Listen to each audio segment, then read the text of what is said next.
ਦਿੱਲੀ 'ਚ ਕਿਸਾਨਾਂ ਦਾ ਧਰਨਾ ਚੱਲ ਰਿਹਾ ਹੈ ਤੇ ਕਿਸਾਨ ਦਿੱਲੀ ਵੱਲ ਲਗਾਤਾਰ ਕੂਚ ਕਰ ਰਹੇ ਨੇ। ਪੰਜਾਬ 'ਚੋਂ ਕਿਸਾਨਾਂ ਦਾ ਆਉਣਾ ਜਾਰੀ ਹੈ।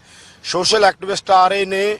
ਇਸ ਧਰਨੇ ਦੇ ਅੰਦਰ ਸ਼ਮੂਲੀਅਤ ਅੱਜ ਬੱਬੂ ਮਾਨ ਕਰ ਰਹੇ ਨੇ ਤੇ ਬੱਬੂ ਮਾਨ ਪ੍ਰੋ ਪੰਜਾਬ ਟੀਵੀ ਤੇ ਨੇ, ਸਾਡੇ ਨਾਲ ਨੇ, ਗੱਲਾਂ ਬਾਤਾਂ ਕਰਾਂਗੇ। ਖੁਦ ਕਿਸਾਨ ਪਰਿਵਾਰ 'ਚੋਂ ਨੇ, ਬਹੁਤ ਸਾਰੇ ਗਾਣੇ ਗਾਏ ਨੇ ਜੱਟਾਂ ਦੇ ਉੱਤੇ, ਕਿਸਾਨਾਂ ਦੇ ਉੱਤੇ, ਗਰੀਬਾਂ ਤੇ ਮਜ਼ਦੂਰਾਂ ਤੇ ਲਗਾਤਾਰ ਗੱਲਬਾਤ ਕਰਦੇ ਨੇ। ਬੱਬੂ ਮਾਨ ਬਾਈ ਜੀ, ਸਵਾਗਤ ਹੈ ਤੁਹਾਡਾ ਪ੍ਰੋ ਪੰਜਾਬ ਟੀਵੀ। ਸਤਿ ਸ਼੍ਰੀ ਅਕਾਲ ਜੀ, ਸਤਿ ਸ਼੍ਰੀ ਅਕਾਲ ਸਾਰਿਆਂ ਨੂੰ, ਧੰਨਵਾਦ। ਭਾਈ ਜੀ, ਕਿਵੇਂ ਪਿਛਲੇ ਦਿਨਾਂ 'ਚ ਧਰਨਾ ਉੱਥੇ ਵੀ ਚੱਲ ਰਿਹਾ ਸੀ, ਪਰ ਜਦੋਂ ਕਿਸਾਨਾਂ ਨੇ ਕਿਹਾ ਕਿ ਦਿੱਲੀ ਫਤਿਹ ਕਰਨੀ ਹੈ ਤੇ ਤੁਸੀਂ ਵੀ ਦਿੱਲੀ ਆ ਕੇ ਸ਼ਮੂਲੀਅਤ ਕੀਤੀ ਹੈ। ਜ਼ਰੂਰ ਜੀ, ਮੈਂ ਤਾਂ ਕਿਸਾਨ ਬਣ ਕੇ ਆਇਆ ਜੀ ਤੇ ਮੈਨੂੰ ਲੱਗਦੀ ਹੈ ਵੀ ਆਪਾਂ ਸਾਰਿਆਂ ਨੂੰ ਜਿਹੜੇ ਲੀਡਰ ਹੈ, ਜਿਹੜੇ ਯੂਨੀਅਨ ਆ, ਕੋਈ ਵੀ ਬਿਆਨਬਾਜ਼ੀ ਜਿਹੜੀ ਕਰਨੀ ਹੈ ਉਹੀ ਕਰਨ ਤਾਂ ਵਧੀਆ ਲੱਗਦੇ ਆ। ਜਦੋਂ ਆਪਾਂ ਸਾਰੇ ਸਰਪੰਚ ਬਣ ਜਾਂਦੇ ਆ ਫਿਰ ਗੱਲ ਕਿਸੇ ਸਿਰੇ ਨਹੀਂ ਲੱਗਦੀ। ਫੇਸਬੁੱਕ ਤੇ ਹਰ ਬੰਦਾ ਲਾਈਵ ਹੋ ਜਾਂਦਾ ਹੈ, ਉਹਦਾ ਕੋਈ ਅਸਰ ਨਹੀਂ ਹੁੰਦਾ, ਬੇਅਸਰ ਹੋ ਜਾਂਦਾ। ਬਹੁਤ ਲੋਕ ਇਗਨੋਰ ਕਰਨ ਲੱਗ ਜਾਂਦੇ। ਇੱਕੋ ਪਲੇਟਫਾਰਮ ਬਣਨਾ ਚਾਹੀਦਾ। ਮੈਨੂੰ ਲੱਗਦਾ ਕਿ ਇੱਕ ਵੈਬਸਾਈਟ ਹੋਵੇ, ਇੱਕ ਫੇਸਬੁੱਕ ਹੋਵੇ, ਇੰਸਟਾਗ੍ਰਾਮ ਹੋਵੇ, ਜਿੱਥੋਂ ਇੱਕ ਬਿਆਨ ਜਾਰੀ ਜਦੋਂ ਹੋਵੇ ਤਾਂ ਫਿਰ ਸਾਰਾ ਪੰਜਾਬ ਉੱਠ ਕੇ ਤੁਰ ਪਵੇ।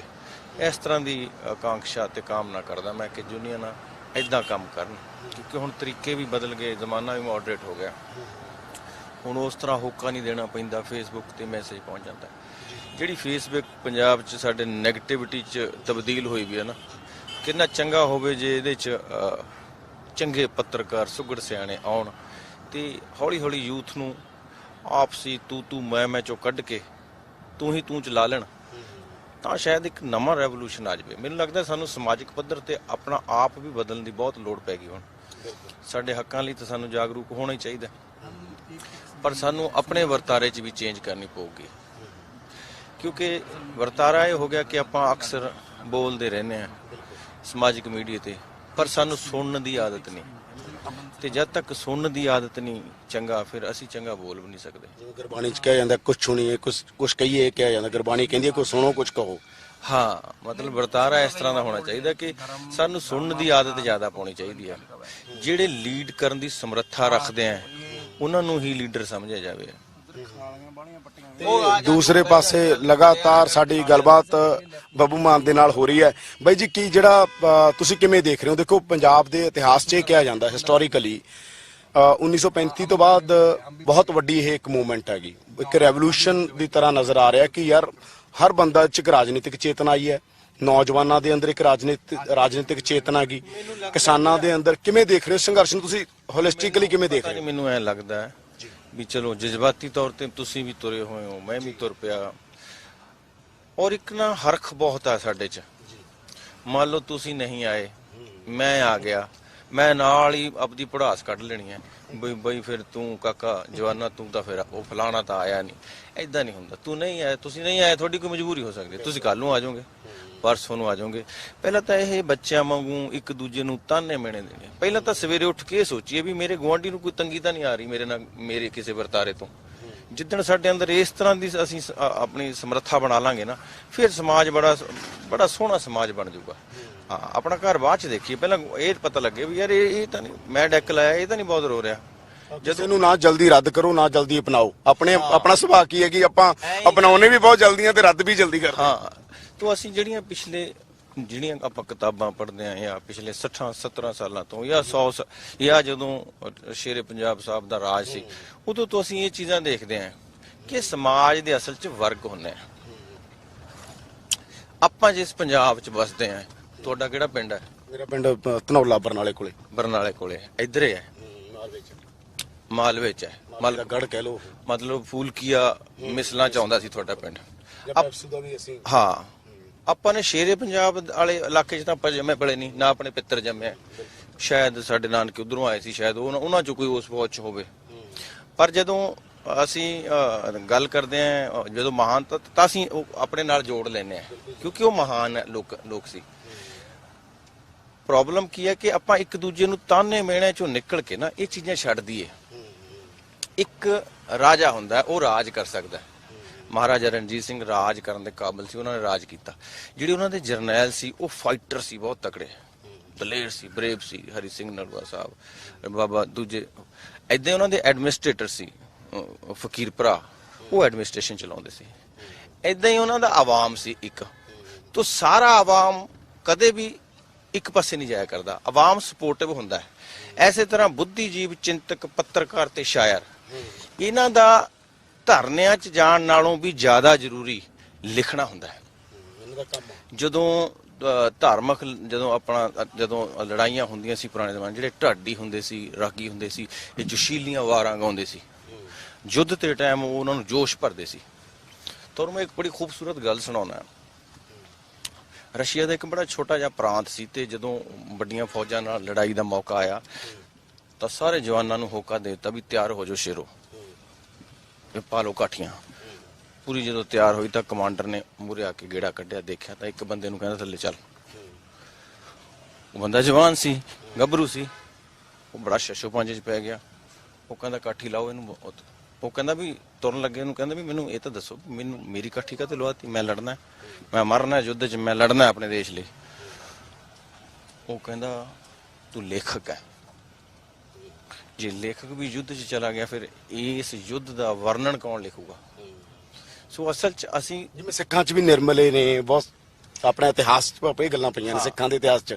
ਜਦੋਂ ਸਿੱਖ ਲੁਕ ਜਾਂਦੇ ਸੀ ਜਾ ਕੇ ਜੰਗਲਾਂ 'ਚ, ਤਾਂ ਨਿਰਮਲੇ ਸੀ ਜਿਹੜੇ ਬਹੁਤ ਸਾਰੇ ਸਾਡੇ ਪੰਥ ਸੀ, ਉਹ ਲਗਾਤਾਰ ਇਹ ਕੰਮ ਕਰਦੇ। ਜੇ ਤੁਸੀਂ, ਉਹ ਕਹਿੰਦਾ ਜੇ ਹਾਰ ਗਏ ਤਾਂ ਵੀ ਉਸ ਦਲੇਰੀ ਦਾ ਤੈਂ ਜ਼ਿਕਰ ਕਰਕੇ ਅਗਲੀਆਂ ਪੁਸ਼ਤਾਂ ਨੂੰ ਦੱਸਣਾ ਹੈ, ਜੇ ਜਿੱਤ ਗਏ ਤਾਂ ਵੀ ਤੈਂ ਦੱਸਣਾ ਹੈ। ਜੇ ਤੂੰ ਹੀ ਨਾ ਰਿਹਾ ਫਿਰ ਸਾਡੇ 'ਚੋਂ ਤਾਂ ਹੋਰ ਕੋਈ ਪੜਾਕੂ ਹੈ ਨਹੀਂ।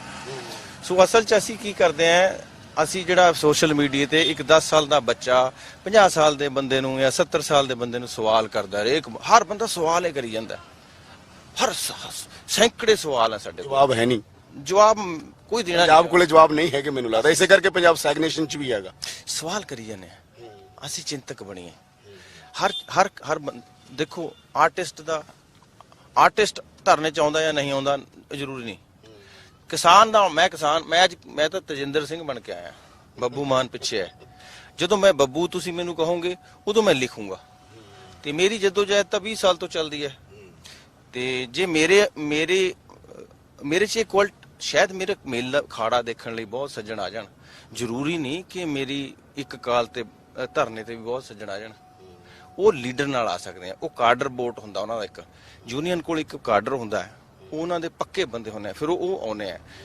ਤੋ ਜੇ ਦੁਨੀਆਦਾਰੀ ਨੂੰ ਇਹ ਲੱਗਦਾ ਕਿ ਕਲਾਕਾਰਾਂ ਨੂੰ ਮੂਹਰੇ ਆਉਣਾ ਚਾਹੀਦਾ, ਫਿਰ ਇਹਨਾਂ ਨੂੰ ਇੱਕ ਯੂਨੀਅਨ ਬਣਾਉਣੀ ਪਊ ਵਿਚਾਰਿਆਂ ਨੂੰ, ਉਸ ਤਰ੍ਹਾਂ ਮੈਂਬਰਸ਼ਿਪ ਬਣਾਉਣੀ ਪਊਗੀ, ਤਾਂ ਇਹ ਉਸ ਤਰ੍ਹਾਂ ਦਾ ਇਕੱਠ ਕਰ ਪਾਉਣਗੇ। ਜਿਵੇਂ ਤੁਸੀਂ ਕਹਿੰਦੇ ਡਿਊਟੀ ਹੁੰਦੀ ਹੈ ਸੱਭਿਆਚਾਰਕ ਕਾਮੇ, ਜੀ ਆਪਾਂ ਕਹੇ ਤੁਹਾਨੂੰ ਕੈਟਾਗਰਾਈਜ਼ ਕਰੀਏ ਤਾਂ ਸੱਭਿਆਚਾਰਕ ਕਾਮੇ ਦੇ ਤੌਰ ਦੇ ਉੱਤੇ ਤੁਸੀਂ ਆਵਾਮ ਹੁੰਦਾ ਹੈ, ਜਿਹੜੀ ਪਰਜਾ ਕਹਿੰਦੇ ਆ ਰਾਜੇ ਦੀ, ਜਿਹੜੀ ਨਿਊਟਰਲ ਹੁੰਦੀ ਸੀ, ਸਭ ਤੋਂ ਅਹਿਮ ਤਾਂ ਉਹੀ ਕੜੀ ਸੀ, ਕਿਉਂਕਿ ਰੈਵਨਿਊ ਤਾਂ ਉਹੀ ਜਨਰੇਟ ਕਰਦੀ ਸੀ ਮਾਲੀਆ ਦੇ ਕੇ, ਤਾਂ ਹੀ ਫੌਜਾਂ ਚੱਲਦੀਆਂ ਸੀ।